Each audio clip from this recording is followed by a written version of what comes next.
আপনারা এখন দেখছেন সনাতন মিডিয়া প্লাস। সেই পরম আয়োজনে এই মহামহেন্দ্রক্ষণে অমৃতক্ষণে দ্বিতীয় দিবসীয় হরিকথার শুভারম্ভে প্রারম্ভে অস্মাদীয় পরমারাধ্য জীবন সর্বস্ব জীবনধন প্রাতঃস্মরণীয় পরম বন্দনীয় শ্রীশিল গুরু মহারাজের রাতুল আতুল চরণারবিন্দে পরার্ধ কোটি দণ্ডবত প্রণতি। সমাগত গৌড়ীয় আচার্য কুলতিলক বৈষ্ণবজন, ভক্তজন, সাধুজন, মহন্তজন, সুধীজন, শ্রদ্ধাশীলা ধর্মশীলা দেবী মূর্তি মাতৃশক্তি মাতৃগণ, সকল ভক্তচরণে সশ্রদ্ধ দণ্ডবত প্রণতি। এটা করতাল দেন, করতাল। সুধীজন, ভাগবত বলেন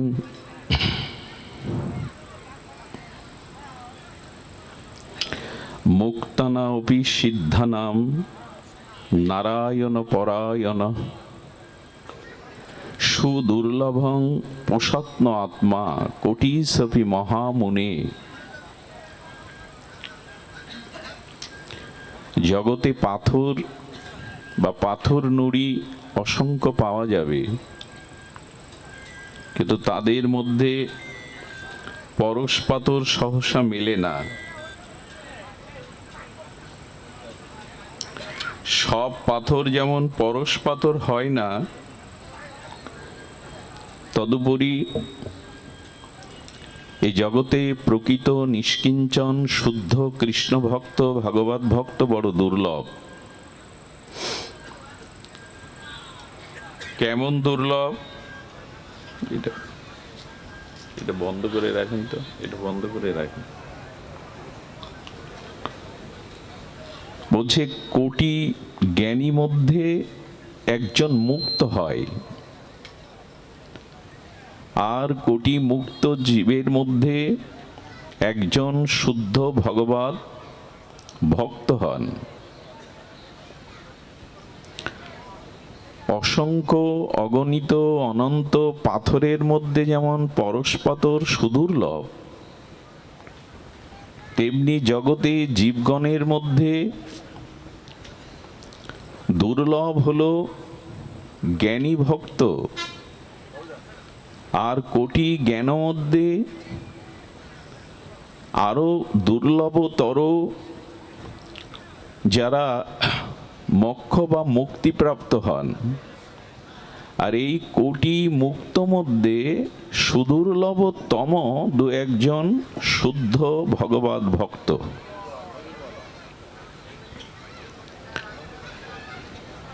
দুর্লভতা হি ভাগবত লোকে। এই জগতে সুদুর্লভতম হল একজন শুদ্ধ নিষ্কিঞ্চন ভগবানের অনুরাগী প্রিয় শুদ্ধ ভক্তের।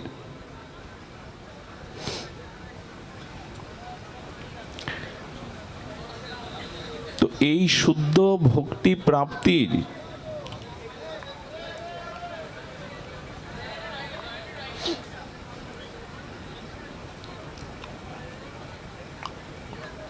এই শুদ্ধ ভক্তি প্রাপ্তির উপায় কি?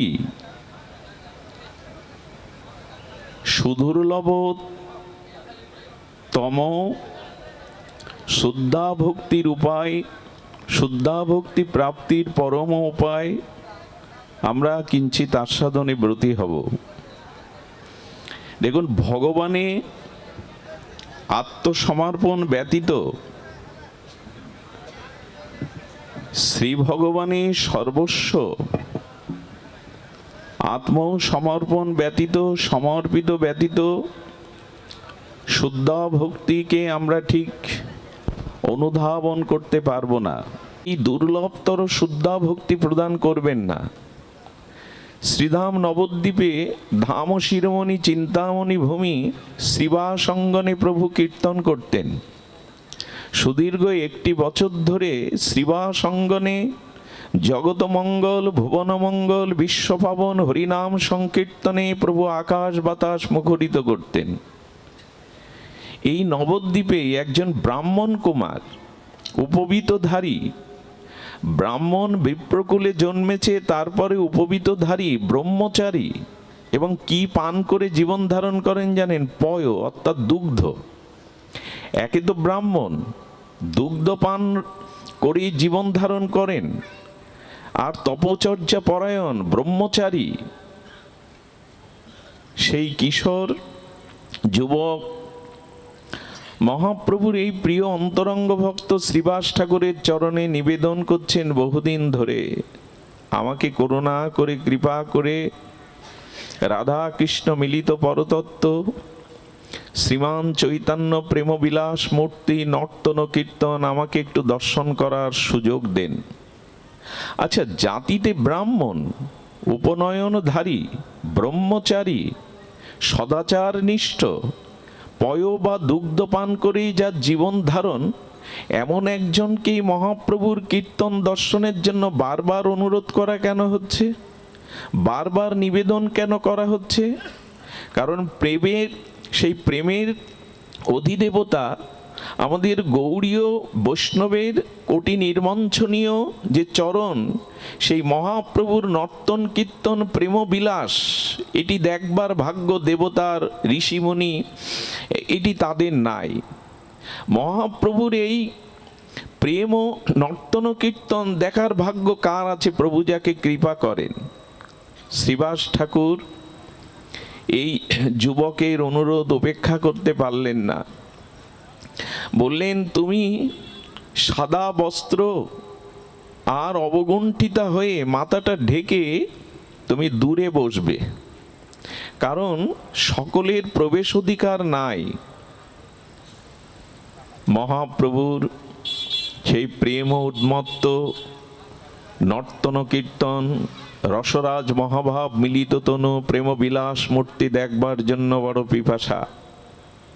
মুখটাকে, বদনটাকে সাদা শ্বেতশুভ্র বস্ত্রাঞ্চলে ঢেকে মাঝে মাঝে গৌর সুন্দরের আজানুলম্বিত তপ্ত কাঞ্চনময় সেই শ্রীঅঙ্গের শোভা, তার নর্তন কীর্তন, কীর্তন উল্লাস দর্শন করছেন। হঠাৎ মহাপ্রভু কীর্তন নর্তন একটু স্তিমিত করে বলছেন, শ্রীবাস, আমি কীর্তনে প্রেম পাচ্ছি না, আমি সংকীর্তনে আনন্দ পাচ্ছি না, বিজাতীয় কারো প্রবেশ কি আমাদের মাঝে ঘটেছে? শ্রীবাস লজ্জায় অবনত মুখ, কি বলবে বলুন? শ্রীবাস ঠাকুর মহাপ্রভুর বেদনা, তার প্রেম ও সংকীর্তনে রসভঙ্গ হওয়ায় শ্রীবাস ঠাকুর হাত জোড় করেছেন, বলছেন, ভয় নাই শ্রীবাস, বলো কোনো বিজাতীয় কারো প্রবেশ হয়েছে কিনা। সুধীবৃন্দ, যদি কখনো ভাগবত বা সংকীর্তনে ভক্তগণ একত্রিত হন আর সকল ভক্তগণের মন প্রাণ হরিকথা হরিনাম মুখী একই সূত্রে গাথা হয়, ওখানে প্রেম আসে, ওখানে মহাপ্রভুর বিশেষ কৃপা সেখানে বর্ষিত হয়। এই জন্য এক মন হওয়া দরকার। এই ভাগবত নিকেতন, এই হরিসভায় ভক্তদের শুভাগমন শুধু লোক ভিড় হলেই, লোকে লোকারণ্য হলেই অনুষ্ঠান সার্থক হবে তা নয়। সকলেই যদি একমনা হয়, সকলেই যদি হরিকথা উন্মুখ হয়, প্রত্যেকের মধ্যেই যদি চাতকের মতো হরিকথা হরিনামের পিপাসা উৎকণ্ঠা ব্যাকুলতা জাগে, ওখানেই ভগবানের প্রেম ভক্তি বর্ষিত হয়, ওখানেই মহামানবদের শুভ আগমন ঘটে। এরকম না, একবার দাও একবার, এরকম না যেখানে হয় হরিনাম সংকীর্তন সেখানে হয় মধুর বৃন্দাবন, এরকম না। হরিনাম হলেই, ভাগবত হলেই বৃন্দাবন হবে এমন না।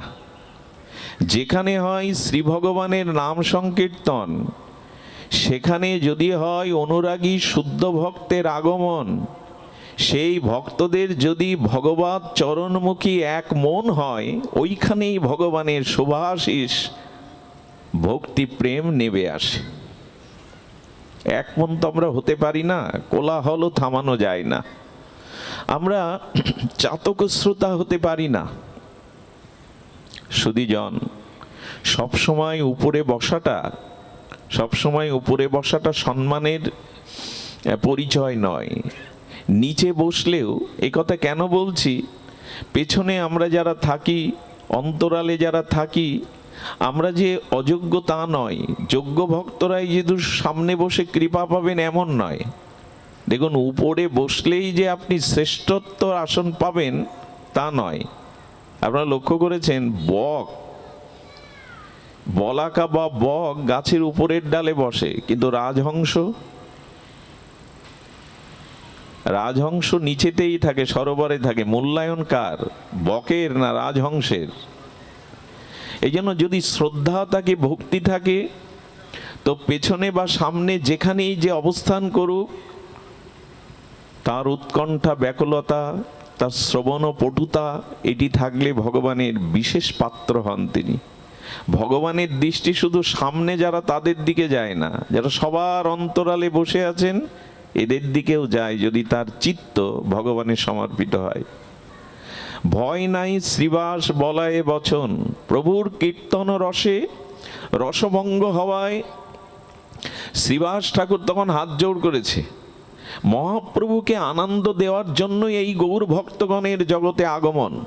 তারা জগতে এসেছে মহাপ্রভুকে সুখ বা আনন্দ বিধান করবে বলে। সেবা সুখ তাৎপর্যে মহাপ্রভু যাতে আনন্দ পান, এটাই ভক্তি। ভগবানকে আনন্দ প্রদান করা, সেবা সুখ দান করাই হলো ভক্তি। বিনিময় ভগবানের কাছ থেকে নিজ আত্মসুখ চাওয়াটা ভক্তির পরিচয় নয়। তুমি সুখী হও, তুমি আনন্দ পাও। মহাপ্রভুর সংকীর্তনে বিঘ্ন হওয়াতে শ্রীবাস ঠাকুর করজোরে অবনত মস্তকে দৈন্য দ্বারা বলছেন, ভয় নাই শ্রীবাস বলায়ে বচন। কবিরাজ কৃষ্ণ গোস্বামীর অনবদ্য স্বর্ণাই ফলকে লেখা এই পয়ার ধ্যান দিয়ে শুনুন। শ্রীবাস বলছেন, পাষণ্ডে রীতে প্রভু নাহি আগমন। প্রভু, তুমি যে কীর্তনে আনন্দ পাচ্ছ না, প্রেম পাচ্ছ না, রসভঙ্গ হচ্ছে, কিন্তু হেতা পাষণ্ডের আগমন নয়। শ্রীবাস তো জানেন এই ব্রাহ্মণ কুমারের পরিচয়। পাষণ্ডে রীতে প্রভু নাহি আগমন, এখানে কোনো পাষণ্ড আসেনি, এখানে কোনো পাষণ্ড আসেনি। সবে এক ব্রহ্মচারী বড় সুব্রাহ্মণ। ধ্যান দিন, উলোধ্বনি বারবার দিতে হবে না, কথার দিকে ধ্যান দিন। বলছেন যে সবে এক ব্রহ্মচারী সুব্রাহ্মণ মহাপ্রভুকে বোঝাচ্ছেন, বাবা বসো বসো, মহাপ্রভুকে বোঝাচ্ছেন সবে এক ব্রহ্মচারী বড় সুব্রাহ্মণ। শ্রীবাস ঠাকুর হলো নারদের আবেশ অবতার। তিনি বলছেন, শ্রীবাস পণ্ডিত পুত্র শোকেও যিনি শোকভীত না হয়ে মহাপ্রভুর কীর্তনে নেচেছেন, গেয়েছেন, প্রভুকে বুঝতে দেননি। প্রভুর কীর্তনে আনন্দ ভঙ্গ হবে, রসভঙ্গ হবে, প্রেমভঙ্গ হবে। তাই মৃতপুত্র কাপড় দিয়ে ঢেকে এসে নৃত্য করে বলেছেন, কোনো অমঙ্গল হয়নি, আমার গৃহে কোনো অমঙ্গল আসেনি, তুমি মঙ্গলময়, তুমি সূর্য সম, তুমি যেখানে সেখানে অমঙ্গল প্রবেশ করতে পারে না। বড় পণ্ডিত না হলে, মহাপ্রভুর পরিকর না হলে এটা সবার পক্ষে সম্ভব? একমাত্র শিশুপুত্র মরে যাবে আর তাকে ঢেকে এসে প্রভুকে আনন্দ দেব বলে কীর্তন করব, নৃত্য করব, এ কি সম্ভব? সেই শ্রীবাস বললেন, সবে এক ব্রহ্মচারী বড় ব্রাহ্মণ। প্রভু, তুমি কীর্তনে আনন্দ পাচ্ছ না কেন? কীর্তনে প্রেম পাচ্ছ না কেন? বারবার কীর্তন স্তীমিত করছো কেন? এখানে কোনো পাষণ্ডের আগমন হয়নি। পরিচয় দিচ্ছেন শ্রীবাস ঠাকুর, সবে এক ব্রহ্মচারী বড় ব্রাহ্মণ। পণ্ডিত পরিচয় দিচ্ছেন, সর্বকাল পয়পান নিষ্পাপ জীবন, সবসময় দুগ্ধ পান করে ভজন করে, নিষ্পাপ জীবন, উপবিদধারী ব্রাহ্মণ কুমার। এখানে তো পাষণ্ড আসেনি যে তোমার কীর্তনে বিঘ্ন হবে, তোমার রসভঙ্গ হবে। দেখিতে তোমার নিত্য শ্রদ্ধা তার বড়, তোমার এই নর্তন কীর্তন দেখতে তার বহুদিনের আর হৃদয়ের গভীর শ্রদ্ধা। সেই শ্রদ্ধার নিবেদন সে আমাকে জানিয়ে আসছে অনেক দিন ধরে। নিভৃতে আছায়ে প্রভু জানিয়াছ দৃঢ়। প্রভু তার শ্রদ্ধা তোমার এই নর্তন কীর্তনে, তাই একটু অন্তরালে দৃঢ় মনস্কে তোমার এই কীর্তন দর্শন করছেন। এর পরেও প্রভুর প্রেমে বাধা হবে? আপনারাই বলুন।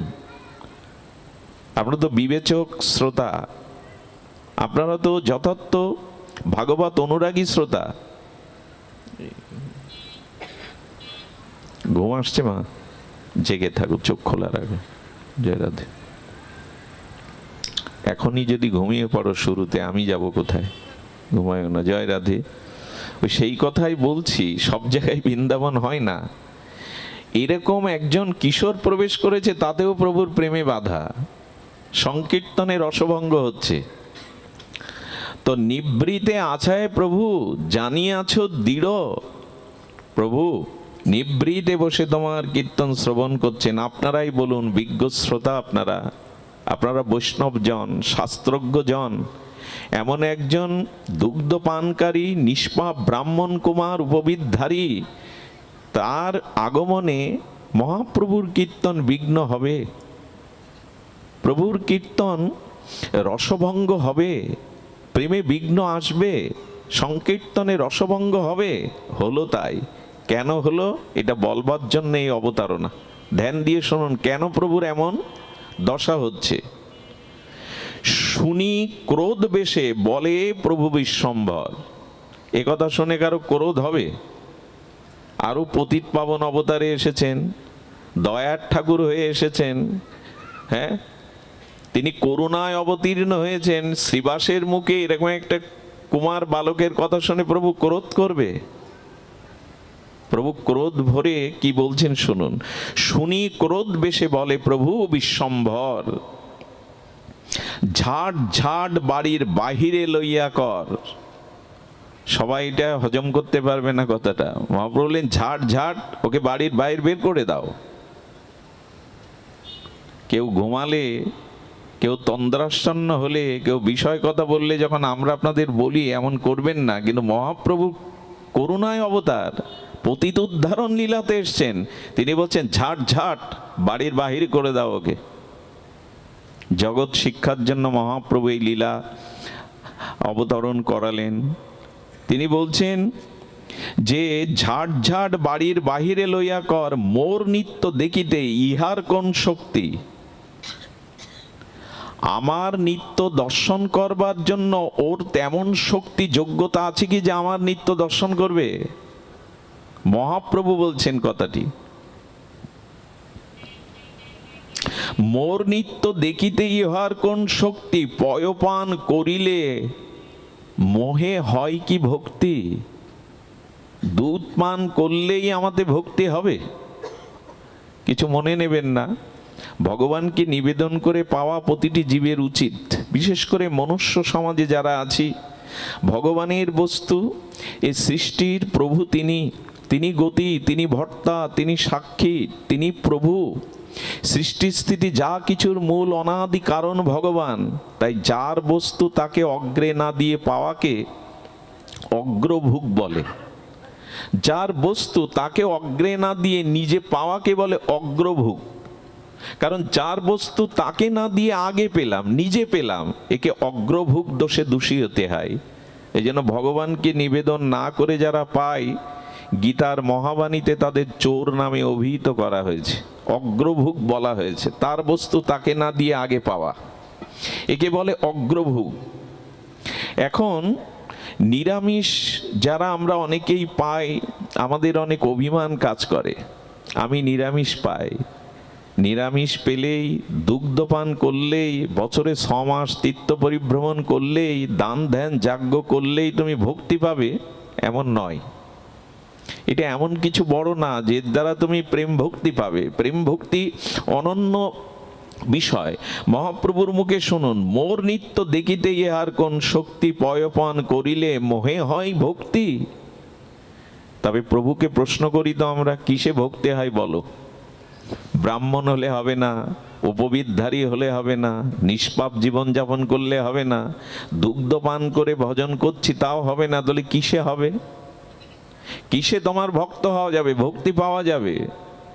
পয়পান করিলে কি মোহে হয় ভক্তি, দুই ভুজ তুলি প্রভু অঙ্গুলি দেখায়। আহা, একবার মনে মনে আঁকুন না, সেই 4.5 হাত প্রমাণ দীর্ঘ প্রভুর দিব্য আজান উলম্বিত বাহু তুলে তর্জনী উঁচু করেছেন প্রভু।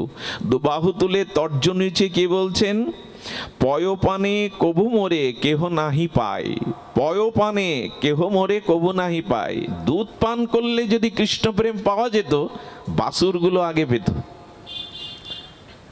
বাছুরগুলো গাভীর দুধ ছাড়া অন্য কিছু পায় না। ফল খেয়ে যদি ভগবানের প্রেম ভক্তি হতো, বাদুড়গুলো আগে পেত। তীর্থে তীর্থে গাভীরাও তো ঘুরে বেড়ায়, কত শুকর কুকুরও ঘুরে বেড়ায়, এতে তার প্রেম হবে কি? তীর্থে ঘুরলেই প্রেম হবে এমন নয়। গঙ্গায় 3 বেলা স্নান করলেই যে আপনার ভক্তি হবে এমন নয়। গঙ্গায় তো ডুব দিচ্ছে হাঙর, কুমির, মাছ, মৎস্য প্রাণী সবসময় ডুব দিচ্ছে, ওদের ভক্তি কই? ভক্তি কিসে হবে? শ্রীমান মহাপ্রভু বলছেন, শুনুন। চণ্ডালেহ মোহের শরণ যদি লয়, এই দেখুন, ব্রাহ্মণ হলেও হবে না, হ্যাঁ, আপনি শুদ্ধাচারী হলেও হবে না, বলছেন চণ্ডালেও মোহের শরণ যদি লয়। আহা, অনেকেই মনে করতে পারেন কার হবে? ব্রাহ্মণের হচ্ছে না তো চণ্ডালের হয়ে প্রভু এবার মুখ খুলছেন, জগৎকে তার ভক্তি সিদ্ধান্ত স্থাপন করছেন। চণ্ডালও যদি আমাতে পরিপূর্ণরূপে আত্মসমর্পণ করে, অর্থাৎ আমার শরণ নেয়, সেও মরে মুঞ্চিতার নিশ্চয়। যদি চণ্ডালও আমার চরণে নিষ্কপটে শরণ নেয়, আত্মসমর্পণ করে, তবে যেন আমি তার, সে আমার। আহা, চণ্ডালেহ মোহের শরণ যদি লয়, সেহ মোর মুঞ্চিতার জানিও নিশ্চয়, সে আমার, এটা নিশ্চয় জেনিও। তাহলে মূল বিষয় কি আসছে? ভগবানে শরণ নেওয়া, পূর্ণ নিষ্কপটে ভগবৎ চরণে সমর্পণ করা, সমর্পিত জীবন। আর কি বলছেন?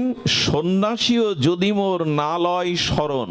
আহা, সন্ন্যাস নিয়েছে, ত্যাগ বৈরাগ্য নিয়েছে, কিন্তু সেও যদি আমার চরণে নিষ্কপটে, লোক দেখানো না, কপট রহিত নিষ্কপট, এই জগতের মান মর্যাদা পদ প্রতিষ্ঠা আত্মসুখ প্রবঞ্চনা ত্যাগ করে যদি ধর্ম অর্থ কাম মোক্ষ এই চতুর্বর্গ ফলও ত্যাগ করে এক আমার প্রীতির জন্য আমার চরণে শরণ নেয়, চণ্ডালেরও আমি নিশ্চয়, কিন্তু সন্ন্যাসী হয়েও যদি শরণ না নেয়, সেহ মোর নহে সত্য বলিল বচন।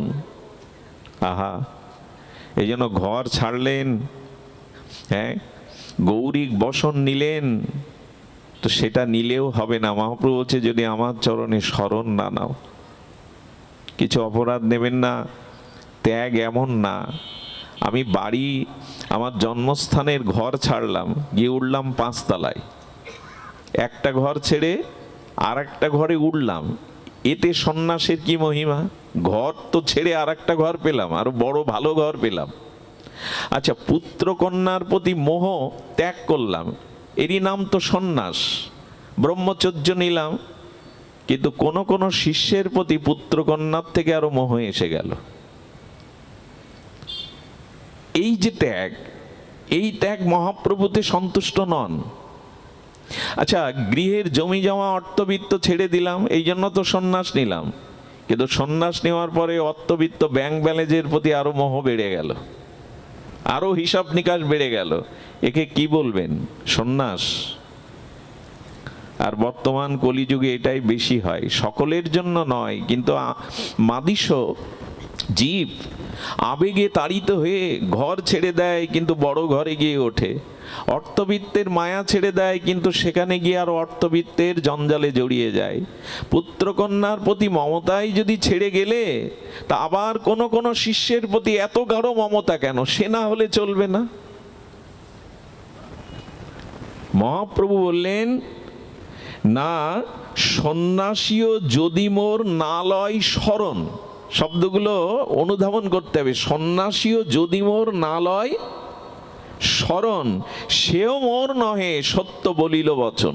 সেও আমার নয়, সেও আমার নয়। চণ্ডাল হলেও আমার, যদি সে আমার চরণে শরণাগতিতে পূর্ণ আত্মসমর্পণ করে। কিন্তু সন্ন্যাসীও আমার নয় যদি সে সমর্পিত না হয়।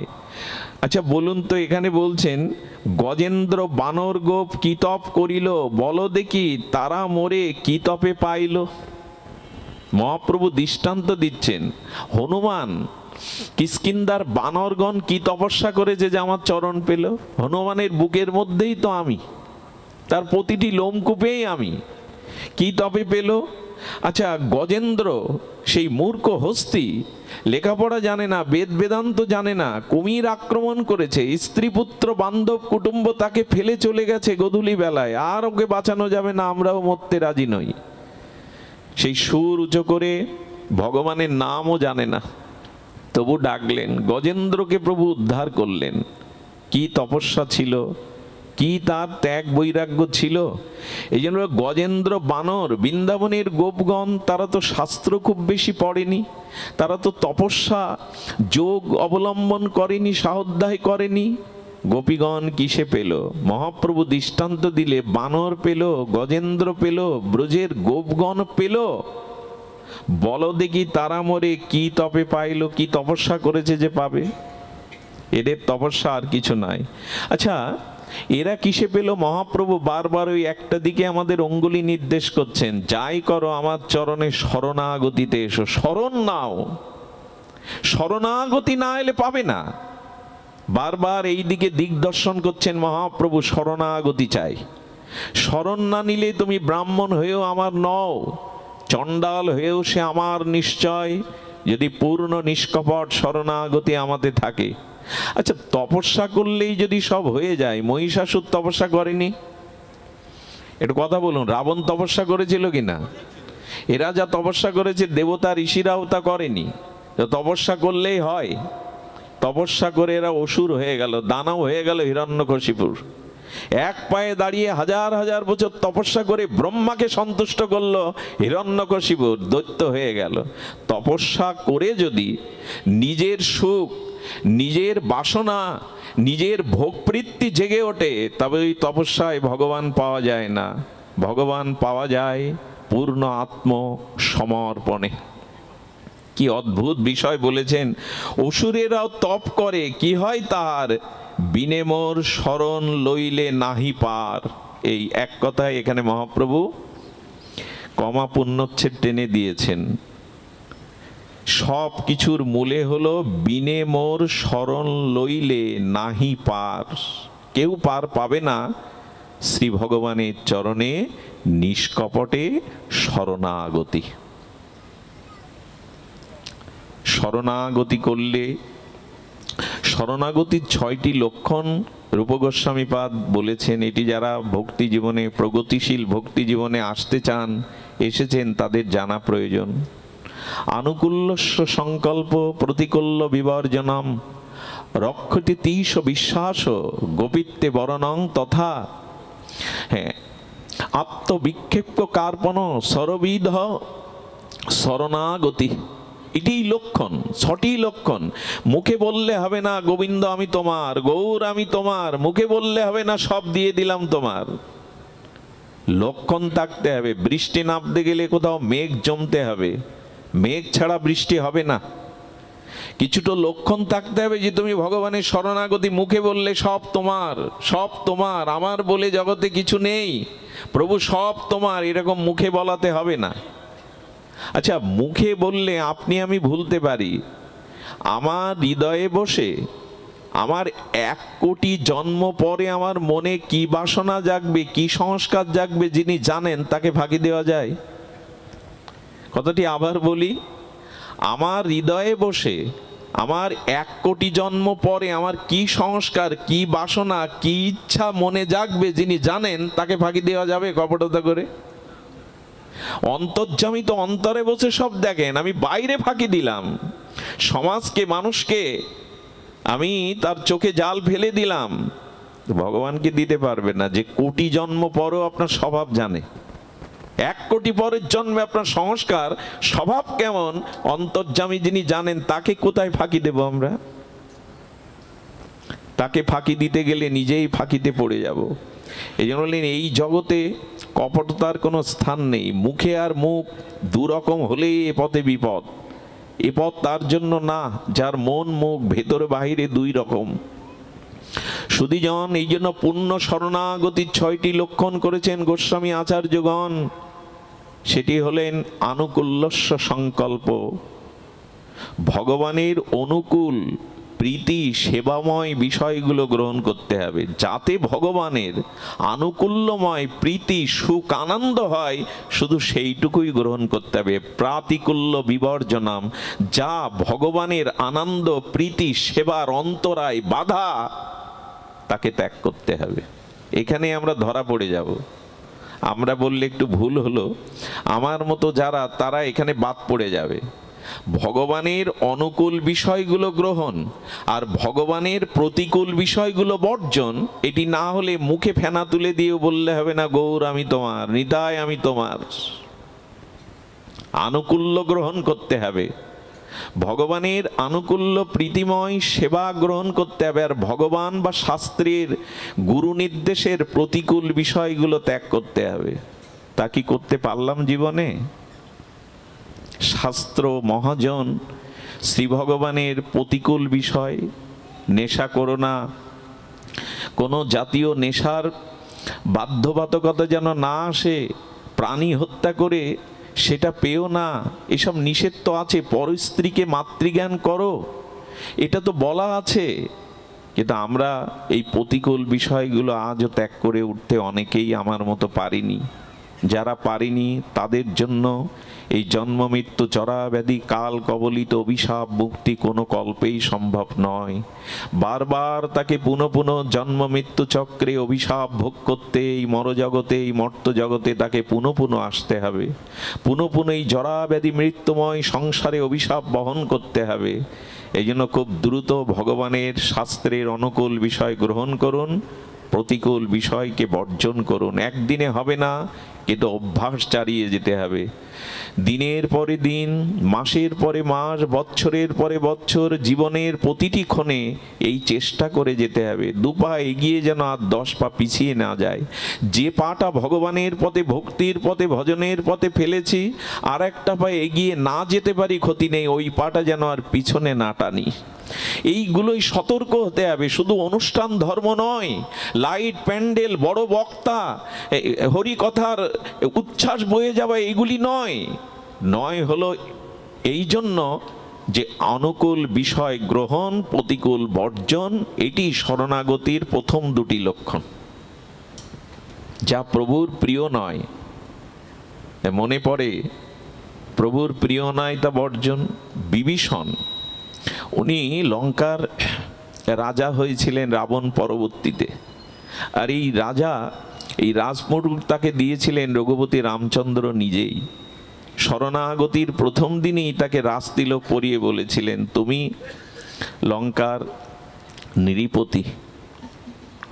তো যেদিন রামচন্দ্রের বনবাস যাত্রার সমাপ্ত হলে অযোধ্যার সিংহাসনে যেদিন রাজ্য অভিষেক হবে প্রভুর, সেদিন দেবতা মুনি ঋষি সারা পৃথিবীর ভূমণ্ডলের জম্বুদ্বীপের রাজেন্দ্রবর্গ এসেছিল উপহার নিয়ে, শঙ্কর এসেছিল, ব্রহ্মা এসেছিল, সেদিন এসেছিল বিভীষণ। আর লঙ্কার খুব দামি মণিমুক্তার একটা হার গেঁথে প্রভুর গলে পরিয়ে দিয়েছিল। প্রভুর গলে পরালে প্রভু দেখলেন এই হারের প্রতি অনেকের দৃষ্টি গেছে, অনেক মূল্যবান দুষ্প্রাপ্য মণিমুক্তা দিয়ে তৈরি। তাই প্রভু চিন্তা করলেন, আমার গলের মুক্তা, বিভীষণ তো সকাম ভক্ত ছিল, উনি মনে করলেন অনেক সময় গুরুদেবের গলে, ভক্তের গলে মালা পরালে উনি মালাটা আবার নিজের গলে প্রসাদী করে আমার গলে দিয়ে দেন।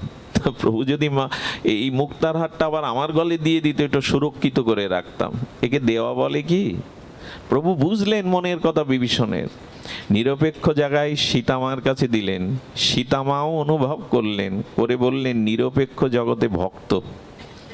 ভগবানও সবসময় নিরপেক্ষ থাকতে পারে না, ভক্তের পক্ষে চলে যায়, অভক্তের পক্ষে যেতে পারে না, কিন্তু ভক্ত নিরপেক্ষ। এই জন্য সীতামা হনুমানের গলায় পরিয়ে দিলেন। এ কথা ছোটবেলা থেকে সকলেই জানেন, শ্রবণ করেছেন। আর একবার স্মরণ করিয়ে দেই। হনুমান প্রথমে ওই মুক্তার মালাটা দেখলেন, এরপরে শুকলেন, তারপরে দাঁত দিয়ে চিবালেন, এরপরে কি জানি ঘৃণা ভরে অশ্রদ্ধা ভরে সমুদ্রে ছুড়ে দিলেন। বিভীষণের কি অবস্থা হয় তখন? পৃথিবীর দুষ্প্রাপ্য মণিকাঞ্চন দিয়ে যা প্রভুর গলে, যার জন্য রাজা হয়েছেন, প্রভুর গলে পরালেন, ফেলে দেওয়ার পরে প্রশ্ন উঠল। বিভীষণ বললে, বানর জাতি কি আর তার মধ্যেই প্রজ্ঞা থাকবে? কেন ফেলে দেয়া হলো এই প্রশ্নের উত্তর দিয়েছিলেন, এখানেই বোঝা যায় আনুকূল্যস্য সংকল্প প্রতিকূল্য বিবর্জনম। হনুমান বলেছিল, যাতে আমি মালাটি দেখলাম, খুব নিরীক্ষণ করে দেখলাম। প্রথমে দেখলাম প্রভুর নাম আছে কি না ওতে, দেখলাম নাম অঙ্কিত নাই। এরপরে দেখলাম প্রভুর প্রসাদী গন্ধ আছে কিনা ওতে, প্রসাদী গন্ধ। দীর্ঘদিন একটা বস্তু ব্যবহার করলে ওই ব্যক্তির স্বতন্ত্র ব্যক্তিত্বের গন্ধাদি ওর মধ্যে প্রবেশ করে, ওর মধ্যে অণু জীবাণু বা পরমাণু রূপে অনেক কিছু প্রবেশ করে। এই জন্য অসুস্থ ব্যক্তির কাপড় চোপড় গামছন্নকে ব্যবহার করে না, কারণ ওর মধ্যেই তার জীবাণু সুরক্ষিত থাকে। তো তেমনি ব্যক্তির বস্তু, ব্যক্তির মধ্যে, ব্যক্তির বস্তু পদার্থের মধ্যেও তার ব্যক্তিত্বের প্রকাশ ঘটে চিৎরূপে, সূক্ষ্মরূপে। তো সেখানে কি হয়েছে বলেন, এরপরে দেখলাম প্রভুর প্রসাদী গন্ধ নাই। এরপর চিবিয়ে দেখলাম যে ওর মধ্যেও প্রভুর প্রসাদী কিছু আছে কিনা, নাম গন্ধ আছে কিনা। তো দেখলাম কিছুই নেই। যে বস্তুতে আমার প্রভুর প্রসাদী গন্ধ নাই, নাম নাই, সে বস্তু হনুমানের কাছে মূল্যহীন, এই জন্য ছুঁড়ে ফেলে দিয়েছে। প্রভুর যা প্রিয় নাই তা আমি গ্রহণ, যাতে প্রভুর কোনো সম্বন্ধ নাই, প্রিয়তা নাই, সে বস্তু আমার কাছে প্রিয়। এরকম কবে হব আমরা? এইটা ভগবানকে দেওয়া যায় না, শাস্ত্র এইটা নিষেধ করেছে। সেটা আমরা পাচ্ছি মানে আমি ভগবানের প্রতিকূল ধর্মকে গ্রহণ করিনি, আমি ভগবানের অনুকূল ধর্মকে গ্রহণ করিনি, প্রতিকূল্য বিবর্জন করেনি। হনুমান অবশ্য প্রমাণ দিয়েছিল। বিভীষণ বলেছিল, রামবিহীন তুমি বাঁচতে পারো না, কোনো জিনিস গ্রহণ করেন যদি এই দেহটা ধারণ করে আছো কেন? তোমার দেহের মধ্যে কি রাম? প্রতিটি লোমকূপে রামকে দেখিয়েছিলেন, বুক চিরে রাম সীতাকে দেখিয়ে প্রমাণ করেছিলেন, রাম না থাকলে শরীর আমি রাখতামই না, এই শরীর আমি ধারণ করতাম না। এই জন্য ভগবানের অনুকূল বিষয় গ্রহণ আর প্রতিকূল বিষয়গুলো বর্জন করুন, নাহলে এ পথে কিছু পাওয়া যাবে না। ওই তো মহাপ্রভু বললেন, সন্ন্যাসী হলেও সে আমার না, চণ্ডাল হলেও আমার, যদি এই শরণাগতির লক্ষণে সে আসে আমার পথে। শাস্ত্রের প্রতিকূল বিষয় ত্যাগ করুন। প্রতিকূল বিষয় 4টি বলেছেন, জুয়া, নেশা, পরস্ত্রী গমন, প্রাণী হত্যা করে আহার করা, এইগুলি হলো ভগবান বা ভক্তির ভজনের প্রতিকূল বিষয়। এগুলি ত্যাগ না করলে শুধু মুখে ফেনা তুলে দিয়ে হবে না। অনুষ্ঠানের হাজার আয়োজন করলেও এক পাও এগিয়ে যেতে পারবো না। এই শুধু অনুষ্ঠানই সীমাবদ্ধ থাকবে, অনুভূতি আসবে না, আচরণ আসবে না। এই জন্য নিবেদন করব, আনুকূল্যস্য সংকল্প প্রাতিকূল্য বিবর্জনম রক্ষতি তিসি বিশ্বাস। ভগবান আমায় রক্ষা করবেন, তিনিই আমার আশ্রয় দাতা, তার চরণই আমার নির্ভয় স্থান। এরকম দৃঢ় সংকল্প বুদ্ধি যার এসেছে, শরণাগতির 3য় লক্ষণ। তিনিই রক্ষা করবেন আমায়। আমার রক্ষাকর্তা এই জগতে অন্য কেহ নাই। শ্রী গৌর হরি আমার নির্ভয় স্থান, দেবতাদেরও নির্ভয় স্থান, সকলের নির্ভয় স্থান গৌরচরণ, গোবিন্দচরণ, শ্রীগুরুচরণ। এইখানেই নির্ভয়তা আছে। এটাই শরণাগতির 3য় লক্ষণ। তিনি আমাকে রক্ষা করবেন। আরে হাতি পার হচ্ছে পাহাড়ি স্রোতস্বিনী নদীতে, পার্বত্য সংকুল নদীর প্রবল স্রোত, হাত দিলেই আকর্ষণে টেনে ভাসিয়ে দেবে। হাতি জঙ্গলের এপার থেকে ওই পারে যাবে বলে সেই পাহাড়ি স্রোতস্বিনী তীব্র স্রোত নদী পাড়ি দিয়ে ওপারে যাচ্ছে। হাতি দেখছে এত স্রোত বেশি, হাতি বলবান প্রাণী উঠতে বাধাগ্রস্ত হচ্ছে, পাচ্ছে না, ঢেউয়ে বারবার ভেসে যাচ্ছে। হাতি বারবার এই জলের স্রোতের শক্তির কাছে পরাভূত হয়ে আর চিন্তা করছেন, আরে আমার পাশ দিয়ে আমার লোমকূপের মতো ছোট ছোট মাছগুলো দল বেঁধে আনন্দে সঙ্গীত করতে করতে, আনন্দে সাঁতার কাটতে কাটতে জলের বিপরীতে যাচ্ছে, আর আমি কিনা হাতি, সেই জলের স্রোতে আমি ভেসে যাচ্ছি। এর কারণ কি? আচ্ছা, স্রোতে দেখেছেন কাঠের গুঁড়ি ভেসে যায়, নৌকা ভেসে যায়, মরা লাশ ভেসে যায়, কিন্তু মাছগুলো উজানে উল্টো দিকে যায়। এর কারণ কি? হাতি অবাক চোখে দেখছে, বাহ বাহ, পার্বত্য সংকুল স্রোতস্বিনী নদীতে আমি ভেসে যাচ্ছি, ছোট ছোট মিন মাছগুলো স্রোতের বিপরীতে কি করে উজানে যায়? প্রশ্ন করুন তো মাছের কাছে। মাছের ভাষা যদি থাকতো, ওরা উত্তর দিত কি জানেন? হাতি শোনো, কেন আমরা উল্টো দিকে স্রোতে ভেসে যাচ্ছি? আমাদের জন্মই এই জলে, আমাদের আশ্রয় এই জল, জল ছাড়া আমরা বাঁচব না। সোনার থালায় পদ্মের কোমল পাপড়ির মধ্যে থাকলেও ছটপট করে মারা যাব। জলই আমাদের জীবন, জলই আমাদের আশ্রয়। তাই জলের প্রতি পূর্ণ সমর্পণ করে দিয়েছে। বাঁচালে তুমি বাঁচাও, মারলে তুমি মারো, তোমাকে ছেড়ে আমরা বাঁচব না।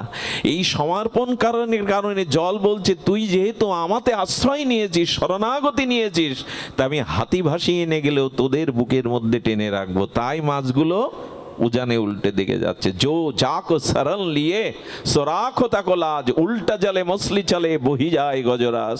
তুলসীদাস গোস্বামী তিনি এই শ্লোকে বলছেন, দেখো জগৎ, শরণাগতির কি মহিমা। নির্ভয় হতে চাও, এই জগতের ভয়কে নির্ভয় স্থানে আশ্রয় পেতে চাও, গৌর গোবিন্দ চরণে পূর্ণ শরণাগতি নাও, আত্মসমর্পণ করো। কারণ যে যার শরণ নাই সে তাকে রক্ষা করে। জলের শরণ মৎস্য নিয়েছে, তাই মাছকে বুকে করে টেনে রাখছে।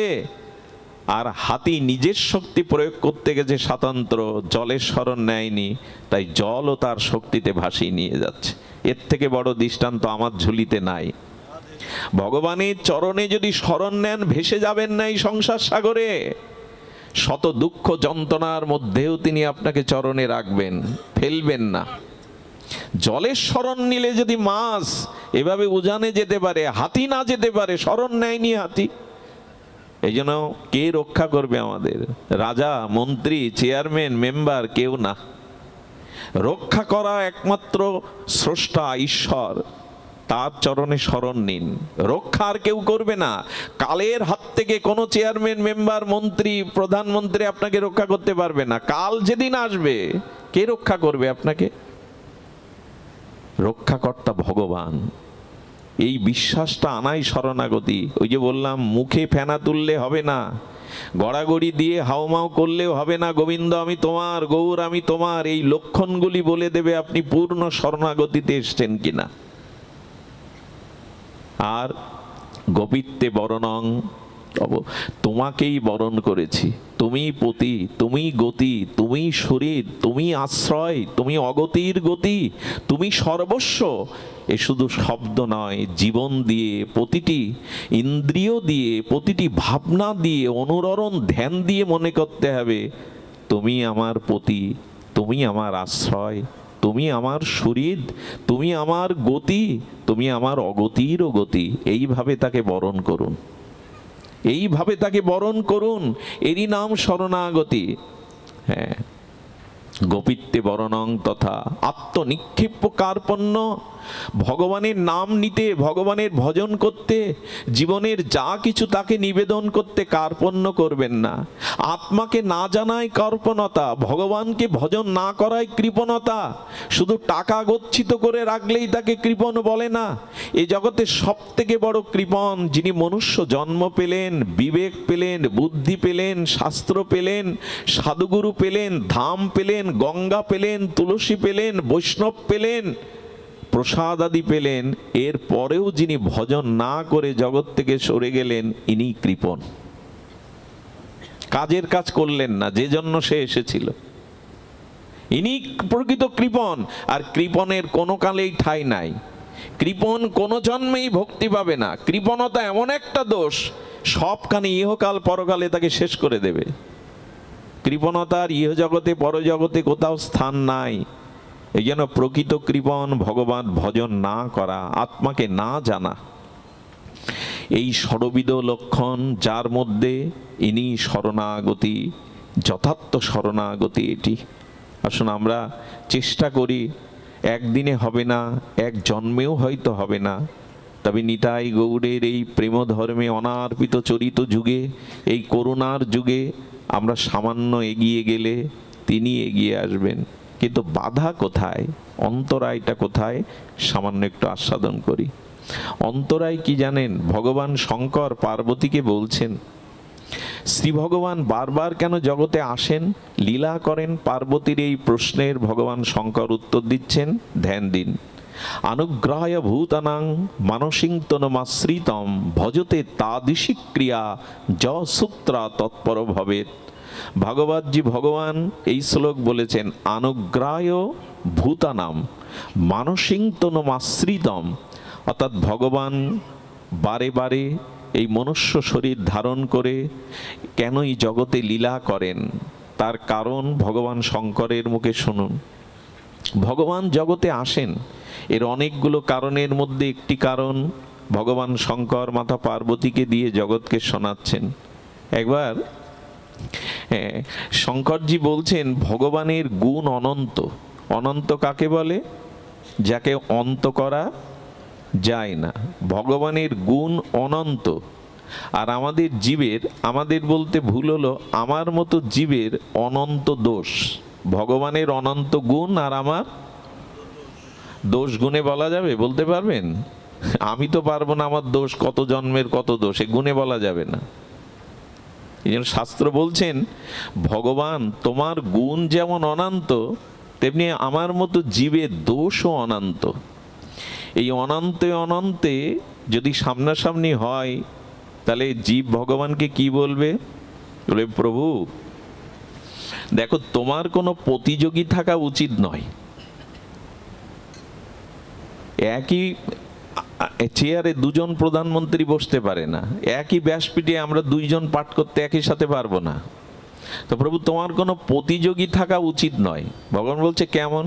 বলেন, আমার অনন্ত দোষ আর তোমার অনন্ত গুণ, এই দিক দিয়ে আমি আর ওদিক দিয়ে তুমি, এক হলো না। তোমার এই অনন্ত গুণের কোনো প্রতিযোগী যেন না থাকে। ভগবান বলছে, তাহলে কি করতে হবে?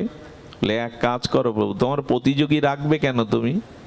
তুমি আমার অনন্ত দোষকে শোধন করে নাও, তাহলেই তুমি অনন্ত গুণময় রূপে তোমার স্বীকৃতি হবে। আমার দোষ স্খলন করে নাও, আমার অনন্ত দোষ, আবার তোমার অনন্ত গুণ, তোমার প্রতিযোগী কেন থাকবে? তুমি আমার দোষকে স্খলন করে দাও, শোধন করে নিয়ে তোমার করে নাও, যাতে তোমার অনন্ত গুণের প্রতিযোগী কেউ না থাকে। দেখুন, বিনয় পত্রিকায় কথাটি ধ্যান দিয়ে শুনবেন আশা করছি, খুব মার্মিক কথা। যেমন এই মালা গেঁথে দেখবেন, এইখানে একটা বড় ফুল দেয়, চেন করলে এখানে একটা লকেট দেয়, ওইটা খুব শোভা পায়। তেমন হাজার কথার মধ্যে এই কথাগুলি ওই লকেটেরই মতো। এখানে একটা স্থূল পদ্ম দিলে যেমন মালাটা শোভা হয়, এই কথাটাও তেমন শোভা। বিনয় পত্রিকায় গোস্বামী তুলসীদাস একদিন রামচন্দ্রের সভাতে উপস্থিত। সভাতে গিয়ে অবনত মস্তকে সাষ্টাঙ্গে প্রণাম করে বলছেন, প্রভু আপনার সবাই এসে দেখলাম এখানে একটি বিষয়ের কমতি আছে, আর সেটা আমি ছাড়া কেউ পূর্ণ করতে পারবে না। ভক্তের ভাষা এমন হয়। প্রভু রামচন্দ্রের সবাই গিয়ে বলছেন, এখানে একটি কমতি আছে, কম আছে, আর আমি ছাড়া সেই কমতি পূর্ণ করতে পারবে না। পাশে যারা ছিল তারা বলছে, বাহ, প্রভু রামচন্দ্রের এই রাজসভার মধ্যে কারা আছে একবার দেখেছো? ঠাকুর লক্ষ্মণ, ভরত, শত্রুঘ্ন, হনুমান, অনন্ত ঋষিমণি, অযোধ্যাবাসী। তুমি বলছো এখানে অপরিপূর্ণ, আর তুমি সেটা পূর্ণ করবে? এত অদ্ভুততা তোমার। বলেন, প্রভু যদি নিবেদন করার অনুমতি দেন, কোনটা অপূর্ণ বলি? তুলসীদাস গোস্বামী অবাক করা কথা বলছেন, বড় বিস্ময়কর কথা। বললেন, প্রভু তোমার অনন্ত নামের মধ্যে, অনন্ত গুণের মধ্যে একটা গুণ, একটা নাম হলো তুমি পতিত পাবন। ভগবানের অসংখ্য নামের মধ্যে একটা নাম পতিত পাবন। তো প্রভু তোমার সভাতে এসে দেখলাম এই নামের সার্থকতা নাই। কারণ ঠাকুর লক্ষ্মণ, হনুমান, ভরতজি, ঋষিমুনিরা এরা কেউ পতিত নন, এরা তোমার প্রিয় অংশ, শক্তি, ভক্ত। কিন্তু এইখানে একটা জিনিসের যেটা কমতি আছে, আমার মতো পতিতের কমতি আছে। তাই আমি এসে বলছি, আজকে তোমার যেটা কমতি আছে এটা পূর্ণ হবে। আমি পতিত, আমার থেকে পতিতে ব্রহ্মাণ্ডে আর কেহ নাই। এখন প্রভু তোমার পতিত পাবন নাম সার্থক করো। আমার মতো পতিতকে যদি তুমি উদ্ধার না করো, প্রেম না দাও, তাহলে পতিত পাবন তোমার এই নামের সার্থকতা হবে না, এটাই অপূর্ণ থাকবে। তুমি আমাকে পতিত পাবন করে নাও প্রভু, আমাকে পতিত পাবন করে নাও। রামচন্দ্র বিস্ময় চোখে তাকিয়ে আছেন। ভরসা কিন্তু এই জায়গায়, আমি এতক্ষণ যা বললাম, ভরসা কিন্তু এই জায়গায়। উনি পতিত পাবন আর আমি পতিত, ভরসা এই জায়গায়। নাম যখন তোমার পতিত পাবন, পতিত উদ্ধারণে যখন তুমি আসো দয়া করে, কৃপা করে, তখন এবার আমি বাদ পড়ব না। এইবার আমার ভরসা জেগেছে। আমার হাজার অবগুণ থাকলেও, পতিত হলেও, তুমি তো পতিত পাবন, তুমি নিশ্চয়ই আমাকে ফিরাবে না। আর এটাই ভগবানের করুণা। তার করুণায় অবতীর্ণ হয়েছেন, এই জন্য এবার পতিতকে ফেরাবেন না। কুষ্ঠ বিপ্রের গায়ে কুষ্ঠ, স্ত্রী পুত্র সব ফেলে দিয়েছে, ত্যাগ করে দিয়েছে। পোকাগুলো গা থেকে ঝরে ঝরে পড়ছে, সেই পোকাগুলো আবার ক্ষত ঘায়ের মধ্যে লাগিয়ে দেয়। গৌর হরি একে গিয়েও বুকে জড়িয়ে ধরেছিলেন। সবাই ত্যাগ করেছিলেন, কিন্তু গৌর যখন মহাপ্রভু জড়িয়ে ধরতে যাবে কুষ্ঠ বিপ্র বাসুদেবকে, বললেন ছুঁয়ো না। প্রভু সবাই ত্যাগ করেছে, ছুঁয়ে না, বললেন কাছে যদি না আসতে দেবে, গৌর বলে কেন ডাকলে?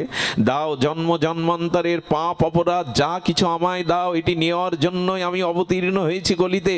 প্রেম গাঢ় আলিঙ্গন দিয়ে চিন্ময় করে দিলেন তাকে। এর থেকে পতিত পাবন কাকে পাবেন? ভরসা কিন্তু এখানে একটা আছে। আমি পতিত, তুমি পতিত, উদ্ধারণ, তুমি পতিত, এই নাম সার্থক করো প্রভু।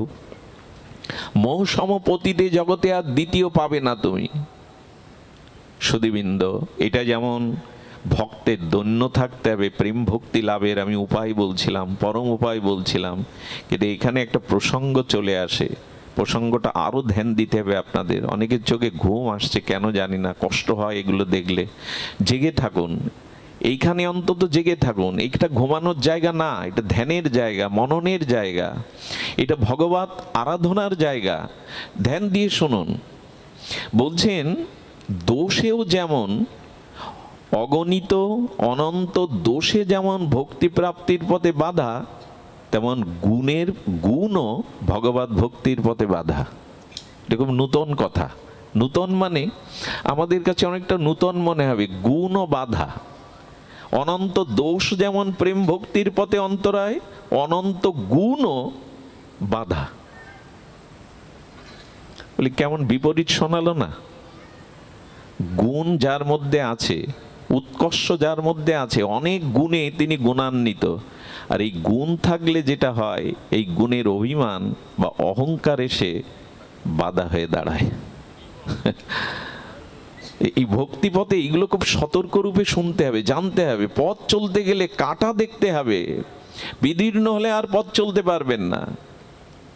ভক্তি পথের কাঁটা এগুলি। গুণ থাকুক, কিন্তু গুণের একটা সমস্যা হলো, যার মধ্যে অর্থ আছে, রূপ আছে, যৌবন আছে, সামর্থ্য আছে, শক্তি আছে, পদ প্রতিষ্ঠা আছে, এই গুণের অভিমান যদি কারো মধ্যে কাজ করে, তো সেটা অবগুণের থেকে বেশি বাধা।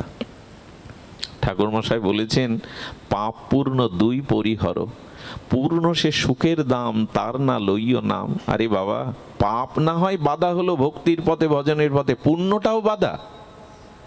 জগতের মানুষ তো পুণ্য অর্জনের জন্যই ব্যস্ত। দান ধ্যান যাগ যজ্ঞ পূজা পার্বণ সব তো পুণ্যের জন্য।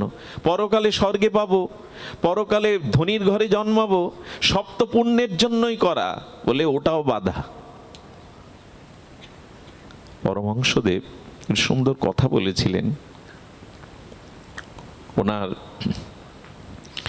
ঠাকুর পরমহংস,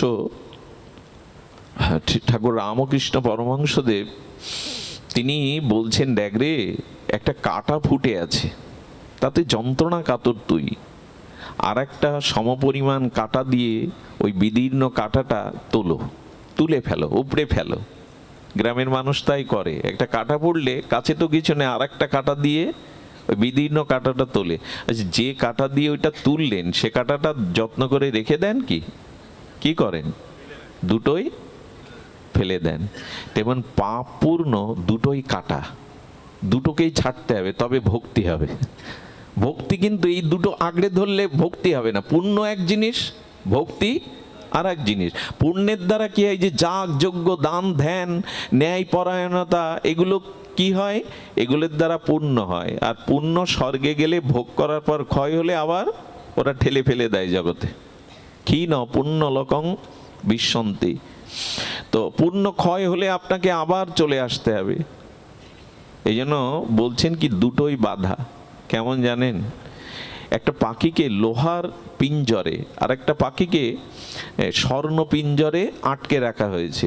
আচ্ছা, পাখির কাছে লোহার কাঁচা সোনার কাঁচার কোনো পার্থক্য আছে কি? দুটোই তো বন্দী। আচ্ছা, সোনার খাঁচায় পাখি যদি গর্ব করে বলে, এই দেখ লোহার খাঁচার পাখি, আমি সোনার খাঁচাতে বন্দী। আচ্ছা, আমাকে লোহার শিকলে বেঁধে নিয়ে যাচ্ছে, আর ধরুন অন্য আরেকজনকে স্বর্ণ শিকলে বেঁধে নিয়ে যাচ্ছে অপরাধের কারণে। দুটোর পার্থক্য কি খুব বেশি? বন্ধন তো দুইজনের, তা সে সোনার শিকলে হোক আর লোহা হোক। তেমনি ভালো করে মন দিতে হবে, পুণ্যটাও বাধা, পাপটাও বাধা। বলি তাহলে থাকবে কি? বলে পাপ পুণ্য কোনোটাই রেখো না, ভক্তিকে রাখো, ভজনকে রাখো। এটাই ঠাকুর মশাইয়ের অনুভূতি। পাপ পুণ্য দুই পরিহর, এমন কথা সবাই বলেনি। ঠাকুর মশাইয়ের অনুভূতি নিত্যানন্দ আবিস্মরতিত প্রেম ভক্তির মহারাজ।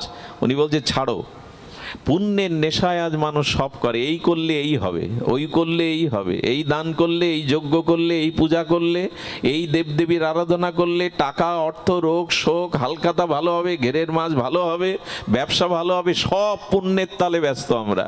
এতে ভগবান সুখের কি করলে তুমি? তার সুখের ব্যবস্থা কোথায় এর মধ্যে? সব আমার সুখের ব্যবস্থা। এই জন্য পাপ পুণ্য দুটোই ভক্তির অন্তরায়। এই জন্য গুণও বাধা হয়ে দাঁড়ায়। সেটা কেমন দাঁড়ায় চলুন আমরা শাস্ত্র থেকে জানি। কারণ গুণ থাকুক, গুণ অর্জন করুন, কিন্তু গুণের অভিমান চলে আসে, সকলের প্রায় চলে আসে। যার মধ্যে যে গুণ আছে তার সেই গুণের গৌরব, সেই গুণের গর্ব, অভিমান আসতে থাকে। আমি বড় পণ্ডিত, আমি রূপবান, আমি এই তল্লাটের অমুক, কত অভিমান। আমি এই আশ্রমের কর্ণধার, আমি গড়েছি এই মন্দির।